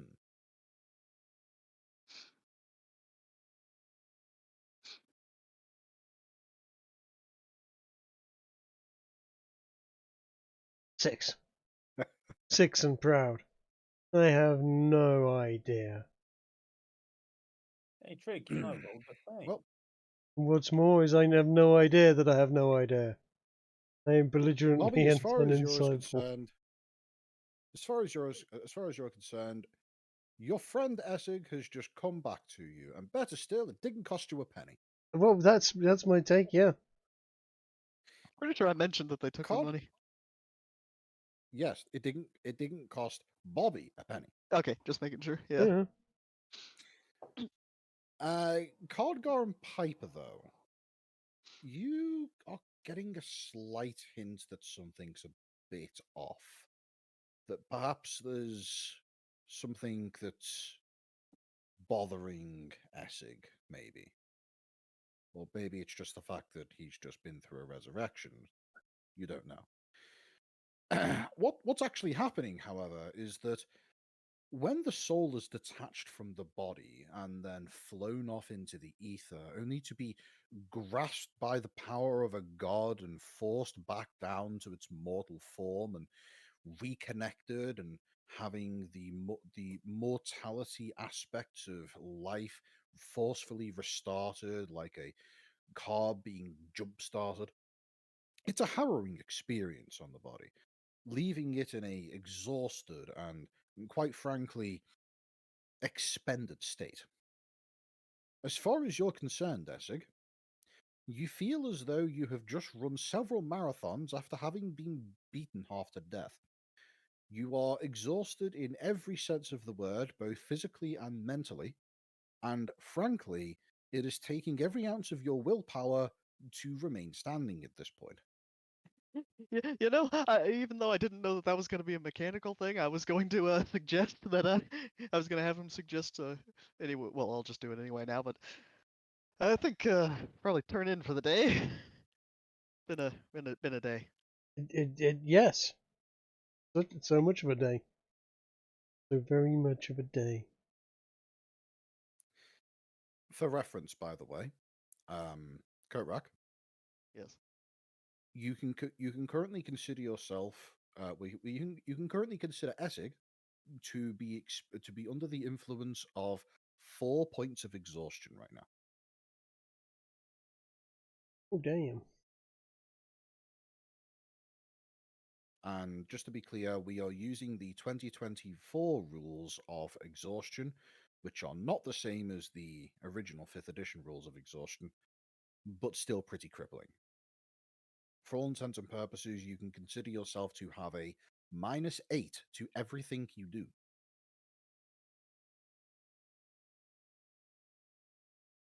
Okay, so this is gonna take me days to get back, isn't it? Yeah, it's you regain a point of exhaustion every time either somebody casts Greater Restoration on you, or alternatively, when you take a long rest. We need to take a long rest anyway after we've done the dropping the chunk of hide off at the tannery. Hmm. Right. We also need to see if there's anyone in town that can make that rapier for you. Yeah, well, no, it's probably think- not going to be in town. That one, wasn't it? It was going to be. I think the best bet's those Wyvern specialists. Yeah. So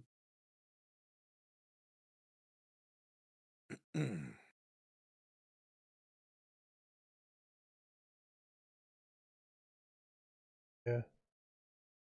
Top idea. Wyvern specialists should be the next point in our journey. Besides, we can tell them not all these about towns wyverns. yet. They might be interested to learn a few things. Rick, we can't leave town just yet. We've got to chase this treasure that we're after. Well, yeah, we get the. Sure. Sure. Okay, so just to move things along at a quicker pace, you speak to the barkeep. He gives you the 400 gold for the skull, and he he doesn't give you the 400 gold for the skull. He gives you the 400 gold for the head. He says that he will sort out the process of getting it tidied up and skinned and the flesh peeled off, etc., etc., until it is just the skull, because that's what he wants. Lovely. He doesn't particularly mind the fact that it's apparently missing a bunch of teeth and the rest of them look either cracked or otherwise damaged. He agrees that just makes it look more gnarly, and he's quite happy to honor the bargain of next time you're in town, he will give you another 400 gold pieces in exchange as a kind of, I can give it to you when I can. And he even writes up a little note that says, I owe you 400 gold pieces, and signs it himself for you to keep. Lovely. He asks who wants it, and looks towards you, Cardgar. Yeah, I can hold on to that, I guess. Very. I mean, I am the tallest person in the party at the moment, with Essig, barely able to stand up. Speaking of, I presume Essig is currently just kind of leaning against something, or has he just, or did he just walk into the inn and find a vaguely flat surface to fall onto? He is prioritizing going to sleep. Height is not too much of an issue, as Elton John once sang in a eulogy on the IT crowd. We're all the same height when we're lying down. That's not true. People as fat as me Fat. are taller. Same.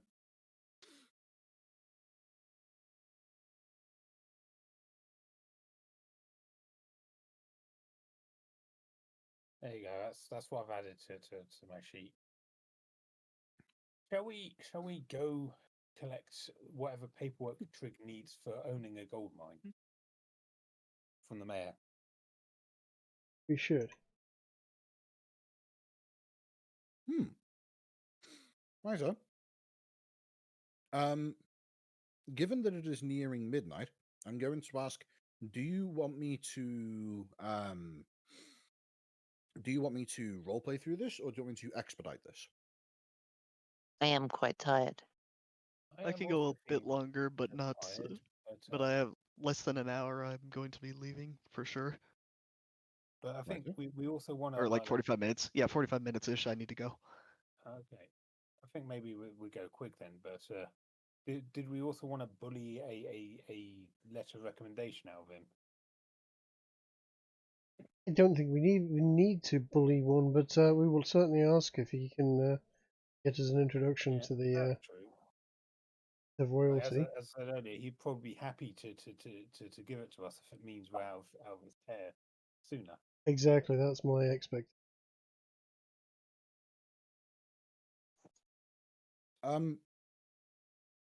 The mayor offers you a deal. If you never come back to the town again,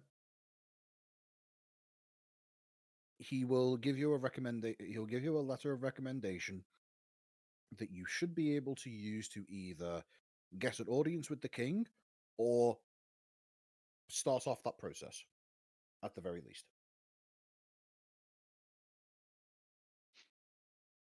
Well, basically, he's giving you the monetary equivalent of, here's $100, fuck off.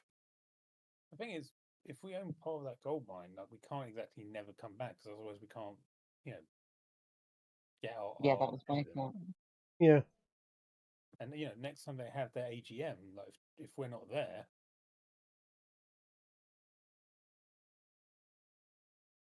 We're not coming back for AGMs. We're just taking our cut whenever dividends get dished out. Yes. Hmm. So we want to talk to him about that in particular because he should be the man to talk about it. And also we need to collect our money from the barkeep.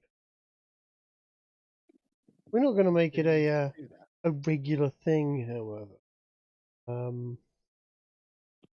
In that case, he simply informs you that in that case, he won't be giving you such a letter because you're doing because you're going to be doing him the disservice of showing up in his town on a regular basis from here on out. Fantastic. We will see you at least twice a month in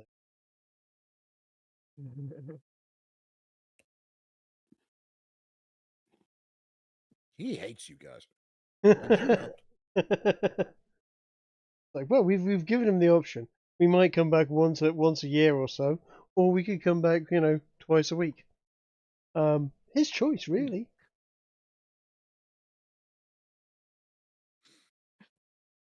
But yeah, he tells you to leave his office. We could always just not. Yeah, we could always just not leave. As a matter of fact, we could camp out in his office and stay here.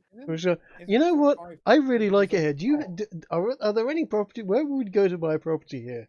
I think we are a part of the thing. It would probably be a good idea to protect our investment, don't you think? I think it would be a good idea. Yeah. Where's the real estate office around here? He tells you to speak to the Department of Land Acquisitions over in Warrenheim. yeah, maybe And we could get a nice house near to where he is, so we can practice our music all night. Yeah, that's a good idea. I like that idea. Perfect. I'm going to say that from what you guys understand as to how things tend to work in the land of Rang and Uriag, a Department of Land Acquisitions, that sounds like something that might actually exist. That sounds like something that he might not be just making up to tell you to go away. Fair enough.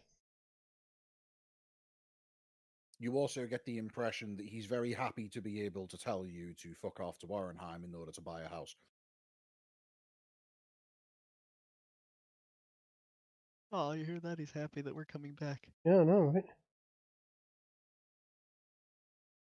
But yes, that's the expedited version of you speaking to the mayor again. He just gives you a series of reasons to go away and stop pissing him off with your presence. So, and it seemingly inadvertently gives you some useful information in the process. Fair enough. Do we also take away with us the paperwork required to demonstrate our ownership? Yes, you Signed do. by him, of course. He does indeed give you that very paperwork and does so through gritted teeth. You are now a 6% shareholder in the mines of Donheim, which effectively means that you'll be getting a 6% cut of all profits produced by the mine from here on out. Lovely. And according to the paperwork, that money will be able to be taken out from any major bank of throughout the Dwarven Kingdoms. Lovely. You get the distinct impression that the ability to extract that funding from any bank within the Dwarven Kingdoms was a proviso explicitly put in because he doesn't want you to have to. He wants to give you a reason not to come back again. Mm-hmm. Good.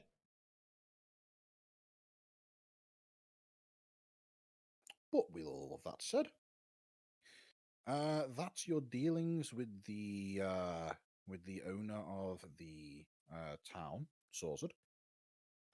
You're able to speak to the tannery to the north of the town. It's a small farm-run business with a small. It's basically a cattle farm that doubles up as a tannery, as a kind of side business. Okay. Self-sourcing leather and all of that.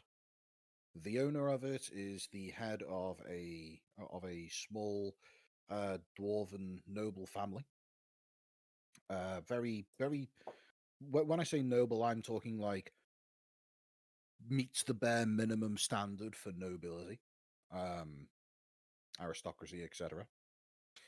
But otherwise is pretty damn down to earth. You get the impression that this is probably a family of people that at one point probably owned Donheim, but gave up ownership of the town for reasons. There's probably some history there, but you'd have to look into that when we're going on a less expedited version of a D&D session. Likely married his cousin. Gotcha. Possibly. In either case, you're actually able to get the tanning services done for the purposes of getting the flesh of the wyvern preserved. You're actually able to get that service done for free as a counter favor for you ridding the town of the dragon. But it is explicitly stated that this is a one-off, and that once you pick it up, any other services would be charged for. Nice. Okay. Seems reasonable. From that, what remains of the wyvern consists of the skeleton, its internal organs, and its meat. I will say that the skeleton could be in better condition, would require half a day's worth of casting the mending cantrip in order to get it into a good condition. And the meat is unfortunately effectively pulverized. We could use it for bolognese then. Burger. Yeah. You could use it for burgers. Wyvern burgers. Open a McWyverns. That's a good idea. Surely McDragons would be better. I'm pretty sure McWyverns is a thing in a movie or something somewhere. Now you see, if we Also, open a determined McDragons, that won't have the connection. But a McWyverns, everyone here knows what McWyvern knows what a wyvern is. Yeah, I thought we determined that wyverns aren't dragons anyway. They're a type of ostrich. No. Flamingo, They're, wasn't it? they're an That's the offshoot of one. the flamingo. Everyone knows that. So anyway, the wyvern's meat will be in a serviceable condition for probably the next 48 hours, at which point its pulverized nature will cause it to go into a kind of unpalatable state. It's recommended that you get that sorted sooner rather than later, or alternatively, find an appropriate spot in the forest to dump the body for the purposes of letting nature take its course. We got to put on a show with meal again and raise some more money. The Shire Fund needs it. I mean, there's that, and you know what? Our dogs need feeding as well. It would probably make half decent kibble. Can't find a way of making. Can we kind of grind it up properly and then knock it into strips and kind of weird kibble. What's the word? What's the word? The dried meat thing? Jerky. Biltong jerky. Yeah. Now, I will say that you don't have sufficient kitchenry ability to be able to do this. Making steaks is pretty easy. You just simply cut against the grain and aim for a certain thickness. Attempting to do anything more complicated than that is probably out of your wheelhouse. I mean, we've got plenty of meat. We could experiment with a bit of it. Random survival checks, see if we can teach ourselves. Could do. If you guys want to do that, go for it. Coatrack's in bed, so well, Essig's in bed, I should say. Don't know about Coatrack himself. If you Allow guys me to want to cheer. go through the, yeah, I figured as much. If you guys want to figure out if you can experiment around with partially tenderized meat, figure out what you can do, figure out what skills can be practiced. Go for it. Roll me survival checks with disadvantage. Survival checks with disadvantage. Oh Greg, yeah, I'm right. going to give you a bardic inspiration on your roll. There you go. I'm going to take my survival check with disadvantage. I'm Add gonna use 2d8 and pick the one that you prefer. I'm gonna use a lucky on mine and take the 18. I'm going to take the 6 out of that one. So does 27 get me anywhere with regards the Right. aforementioned? So let me just determine. I'll go from the lowest score and work upwards. Piper gets a 4. I get 18. And I said disadvantage. Yeah. Uh-huh. Lucky means I roll another die and then pick which one of the die rolls I want. No, it He's doesn't. so bullshit. Lucky means you get to roll another dice and you get to choose the result of either the result from the lucky or the result from previous. You cannot turn a disadvantage roll into an advantage roll using lucky. That's a hotly debated subject, that one. Read it. I'm gonna say I think if it does work that way, that's incredibly broken. Whenever you make an attack roll, ability check, or saving throw, you can spend 1 luck point to roll an additional d20. You can choose to spend 1 of your luck points after you roll the die, but before the outcome is determined. You choose which of the d20s is used for the attack roll, saving throw, or ability check. So basically, you'd roll 3 dice and be stuck with the middle one? No, you get What? to choose whichever one you want. So this just You says made to me that you chose to re-roll one of your original rolls. So what, the 3, and then got a 4. Yeah, I think that would ultimately end up with you being stuck with your middle roll. the way I'm ruling this is you choose to use lucky on a disadvantage roll. So therefore, the lower of the 2 results is what you rolled, and then you roll lucky, and you get to choose between either the lucky roll or the end result of the disadvantage roll. So in this particular example, you rolled with disadvantage and you got a 3. You then Well, used I'll do lucky another one and rolled then. another dice.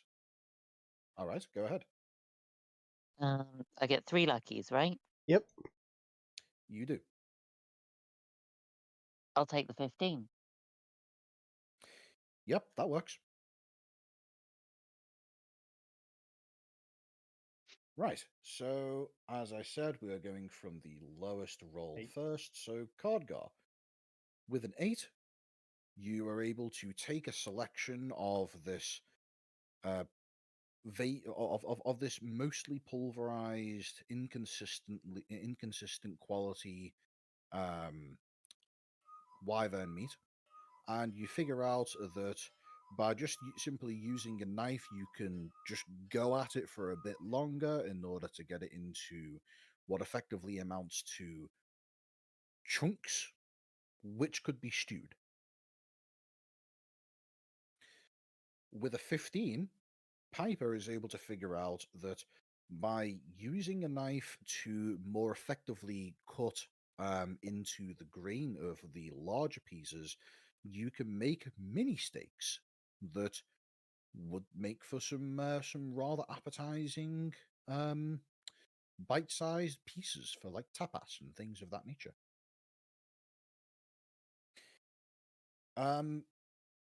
Trig, Bobby Wyvern has Potter? a. No, you wouldn't need to. You wouldn't need to roll a 21 to get that. That's probably closer to what Kiki's original roll would have achieved. Oh, okay. Right. What Bobby is able to figure out is that by the careful application of the mending cantrip, which you have seen your friend Cardgar use on several occasions, you could turn a chunk of you could turn several pieces of small chunked up bits of wyvern meat into something more resembling a full-sized steak. It would require about an hour's worth of preparation, but you could salvage good-sized pieces out of the remains of this. I'm going to enlist Cardgar's help to help me knock together some glorious 3D printed TM. Yeah, happy to. But just a quick one, Ginger. Weren't we wrong to see if we could work out how to make cured meat? Yeah. Were you? Yeah. You remember old biltong and jerky comments? I thought that was just one of the options that you were discussing for the purposes of trying to see what you can come up with. Yeah. Definitely something that I would like to do. Because jerky is extreme. It is. You could, but not without settling down in a spot for some time, or alternatively, massively repurposing Piper's Parlour. Fair.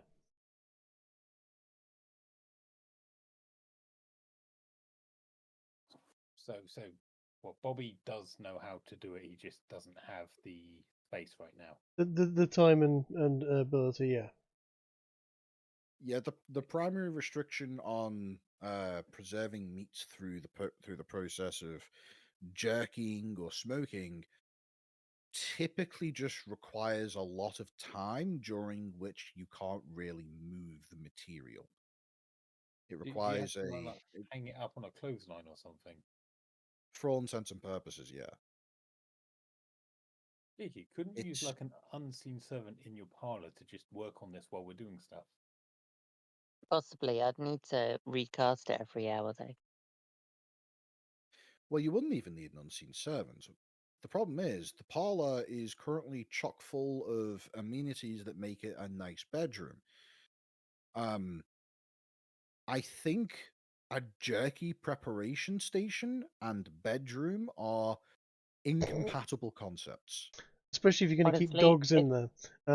You if just I get can get well-fed dogs.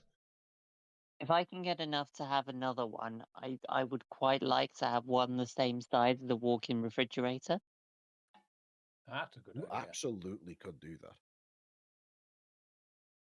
Given the fact that these parlors of yours are, for all intents and purposes, micro dimension stuff, you can largely use these parlors in the same way as a bag of holding. And in much the same way as how you can have a bag of holding that is intended for the express purpose of preserving things by being temporally locked when closed. Yeah, you could have a parlor in which time doesn't pass when you're not accessing it. Oh, okay. It You would kind make it want time to pass. just bear in mind.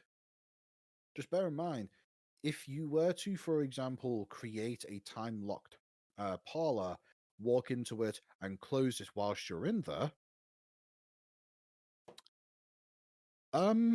yeah, you're never coming out unless someone else opens it for you. Yeah, you genie yourself. Yep. But I was more thinking just have it at maybe a constant minus 20 degrees or something. You could do that.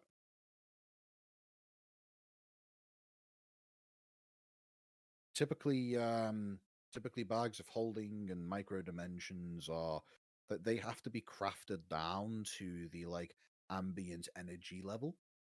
And yeah, you could just choose to have the ambient energy level be fucking cold.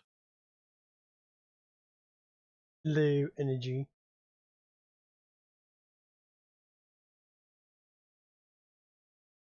Hell, you could have a parlor that's crafted in such a way to not have an inherent atmosphere. I was more thinking literally just walk-in freezer like you have at a restaurant. Yeah, could do. Nothing wrong with that. Decorate it with some Oh. meat hooks and yeah. So, potential parlor plans aside, is there anything else you guys want to cover or discuss during this session?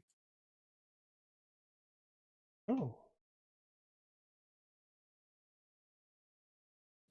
I mean, You've covered what you're doing. You've covered what you're doing with the Wyvern's skull. You figured out that its teeth are potentially valuable alchemical ingredients and have pulled a bunch out of them and preserved them, presumably. Speaking of, whose inventory are those in? I will stick them in the parlor where the barrels used to be. Right, sir. How many teeth is it? 16. 16.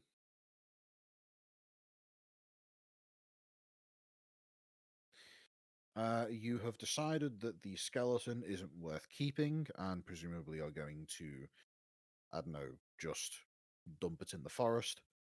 You figured out that the meat could be used for making some stews and things of that I nature, don't know. but Let's otherwise you have a wind lot back to more the of it. skeleton. Let's go. Any thick, heavy bones like femurs, etc. Might be worth keeping. Also, it's a Potentially. skeleton. Can we not boil it down into a delicious broth? You could, Claws? but that's a lot of broth. Right. And? There's also, do you have a pot of that size? Not to my knowledge. How much would it cost? I can summon one up. It's less than 180 gold, I can summon it. I mean, yeah, you could, but I think a broth making process lasts longer than what your summons can last for. Oh, that's true. I can only do it for 4 hours, so...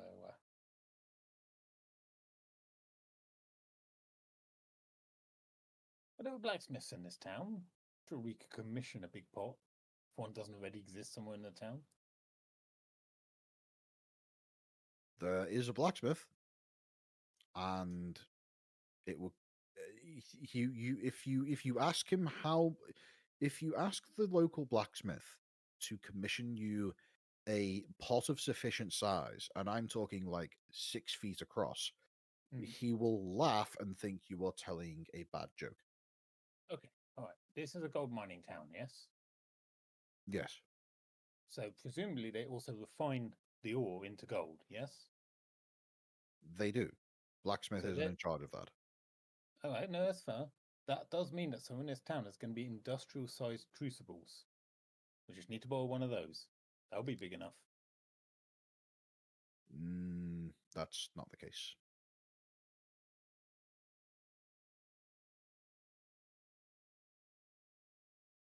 Oh, I tried. I'm gonna. Right, Cardgo's handy with with toolkits and stuff. How is he at making stuff? I mean, he's got proficiency with Tinker's tools, Brewer's tools, and working on proficiency with Chef's tools. Right. Would he be any good at making a modification to my loot that to give it a wyvern femur neck to it?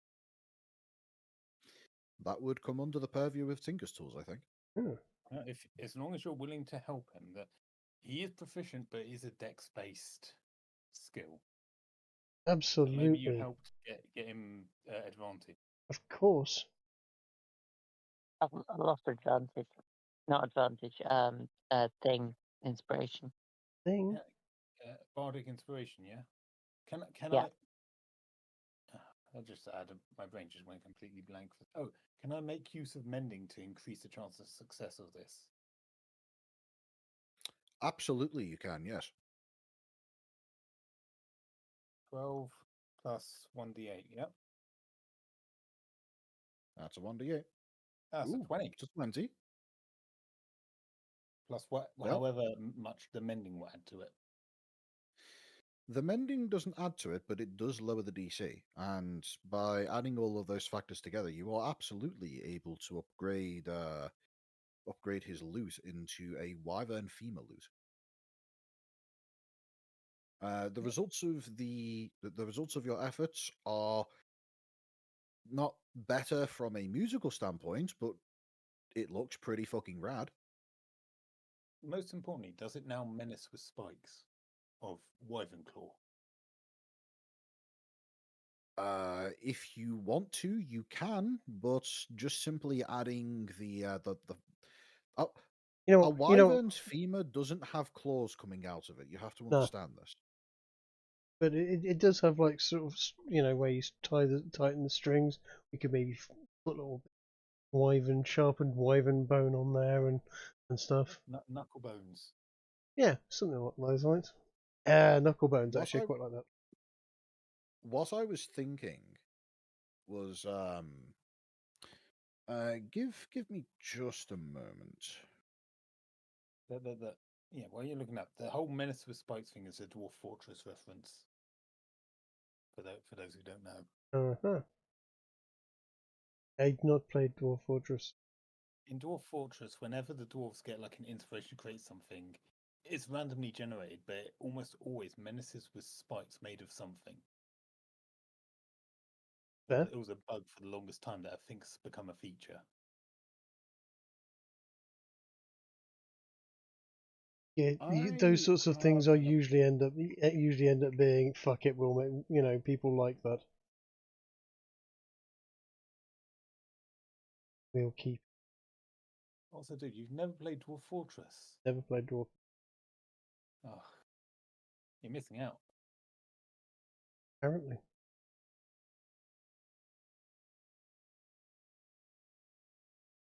I have a suggestion. This is from a game franchise called Monster Hunter. Okay. And I have two options here for you. The first option is this.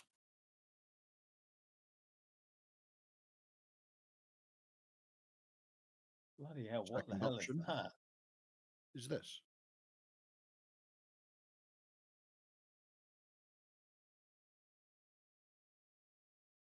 Oh, the second one. Yep, I figured that might be the case. Yeah. Definitely. So we're also coating it in scales as well. Oh yeah, I'm actually quite interested in adding some of those scales from its skin in any way onto the shoulders as kind of epaulets and shoulder pad and elbow pads kind of deal. Maybe the whole forearm. I don't really. Go on. You can go full jacket. We can match. We can have like matching jackets. That's true. Yeah. There's going to be plenty of material. You could even make a And cape here's- out of wings. I've just found another rendition of this that's actually scaled down to the size of a halfling.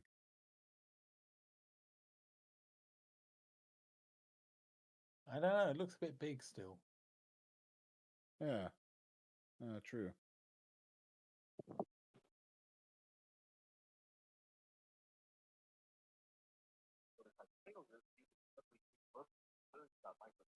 Oh, shall we maybe call it around here and plan to have a big concert next session, and then go treasure hunting? Probably not a terrible idea. Yeah, I'm game. I think. Fine with me.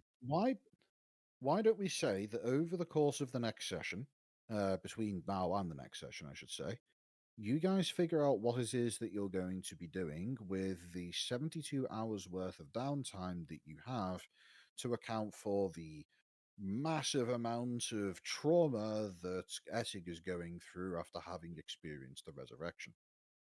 Oh, he just needs a pint of coffee. He'll be fine. Yeah, we can travel after the first day towards No. towards the what's the place called? The Wyvern Specialist?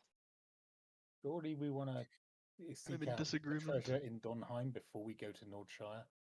Oh yeah. Yeah. To go to the place where all the Wyvern specialists live, that's up towards Nordshire. For that, you need to travel up the river and go across the border from Reng and Oriag into Stradivania, which, thankfully, is a basically unenforced border, and the relationship between the humans and the dwarves is very close and friendly. In fact, they're actually in a military alliance with one another. Against the Nice. elves. Against the elves. Wise. Fantastic.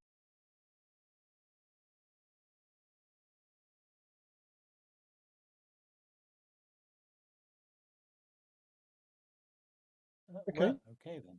Okay. I have some ideas as to what we can do, but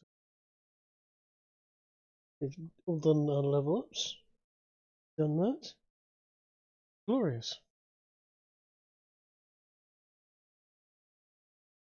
Right. Oh dear. Just for reference, by the way, Coatrack, Yes. that is the rules for exhaustion that we're, at least the ones that we're using. When you make a d20 test, so that is whenever you do anything that involves rolling a d20, the end result is reduced by 2 times your exhaustion level. So for you, Oh, okay. who currently has 4 levels of exhaustion, anything that you do is reduced by 8. Yeah. And in addition to that, your speed is reduced by a number of feet equal to 5 times your exhaustion level. So for you, your speed is currently minus 20, meaning you are currently moving at a third of the pace of what you normally would, meaning even the halflings are currently able to outrun you. Right. So does that mean that it's got rid of the whole death at 5 levels of exhaustion thing? I thought it was 6 or No, something. if you collect up to 6 levels of exhaustion, you still drop dead. Okay, yes. Oh, okay.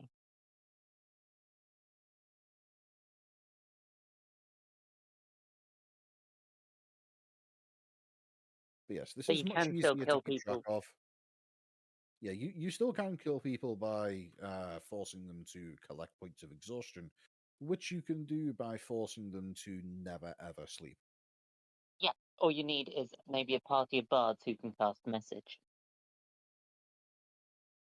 Hmm.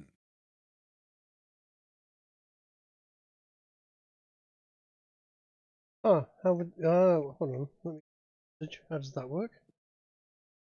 So you just you can cast message to say something to someone when they're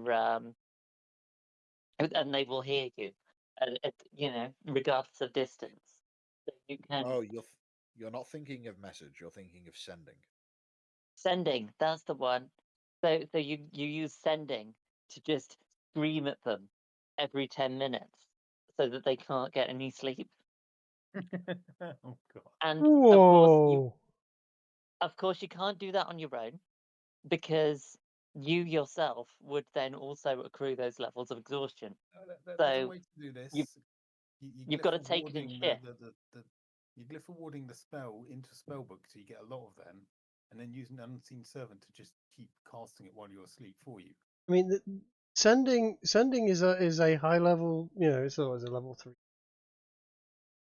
That's a lot of level 3 spell to do that. But Isn't yes, there a I thought there was a cantrip version. that let you just There deliver is. a message. There is. It's called Message, and it Yeah, only that's the one. operates. It only operates with somebody to which you have line of sight, meaning they could block it just by simply, walking away. Oh, Does okay. clairvoyance count as line of sight? You could kill somebody through exhaustion if you were to, I don't know, tie them to a chair and keep on casting message at them. But at that point, you've tied them to a chair. There are easier methods of killing them at that point. True enough. Quicker and easier. Quick and easy isn't the point when you're tormenting someone to death like that. That is very definitely a killing someone by being a dick. Yeah. For reference, by the way, I would need to look into the exact text of it. But to my current thinking, there's no reason why it wouldn't work if you were to create glyphs. If you were to create glyphs to cast sending, and just simply activate them one by having, as previously suggested, a servant just turn the page on a book filled with glyphs of sending once No, every the 10 minutes. Yeah. message would work. You don't need line of sight. It's just 120-foot range. Yeah. You point your finger towards a creature within range and whisper a message. The target and only the target hears the message and can reply in a whisper that only you can hear. You can cast it through solid objects if you are familiar with the target and know it's beyond the barrier. Well, none Well, of us again, have message, so we can't that's dick kill Coatrack. well, again, that's a solution that only really works if, they don't just walk away from it. Well, yeah, but they'd have to walk away from it. You can just stand outside their house. Yes, and we already mentioned that person is already slowed significantly. There is limitation on putting glyphs in book, which I think it can't be moved more than 30 foot away from where you cast it. But I think we can get around that with the parlor. You can. The parlor is exactly the way you'd get around it. The inside of the parlor Indeed. is moving. Yes, the parlor isn't moving. Indeed. The parlor is essentially potentially with glyphs. That parlor could be, as I said before, Superman's telephone booth. Correct. It is a slightly dickish thing to do, however.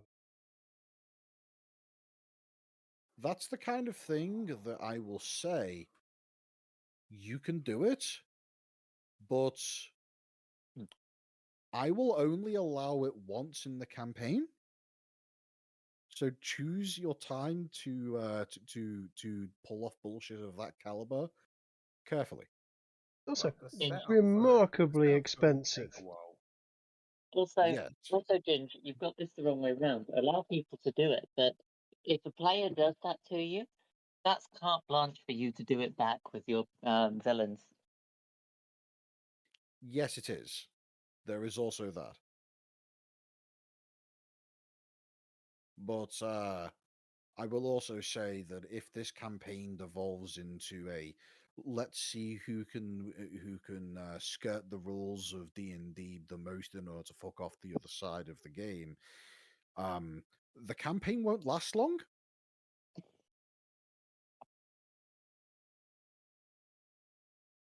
I know we'd win really quick. I'm joking. I'm not starting that war. I think I saw the beginnings of a lightning bolt materialize above your head there for a moment. Right. I'm suggesting we call it. no I think we're idea. devolving into done here. Yes. I will say that there are things that exist within this world that I won't tell you about because spoilers, but there are fates considerably worse than Rocks fall, everyone dies available to me during this in this particular campaign we're setting.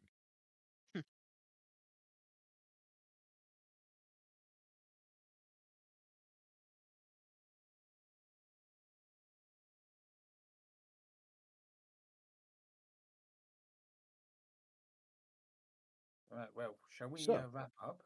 That bombshell. I think that's a fine idea. If we're still alive, I wish everybody a good evening. Cool.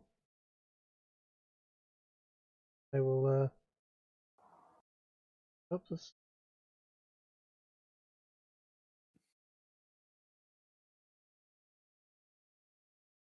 Yes, thank you everyone for tuning in, all person of them. And don't forget to like, share, and subscribe, and smash the thumbs up and the notification button for future.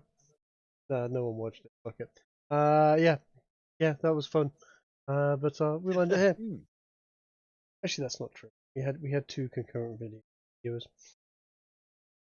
One of them was me.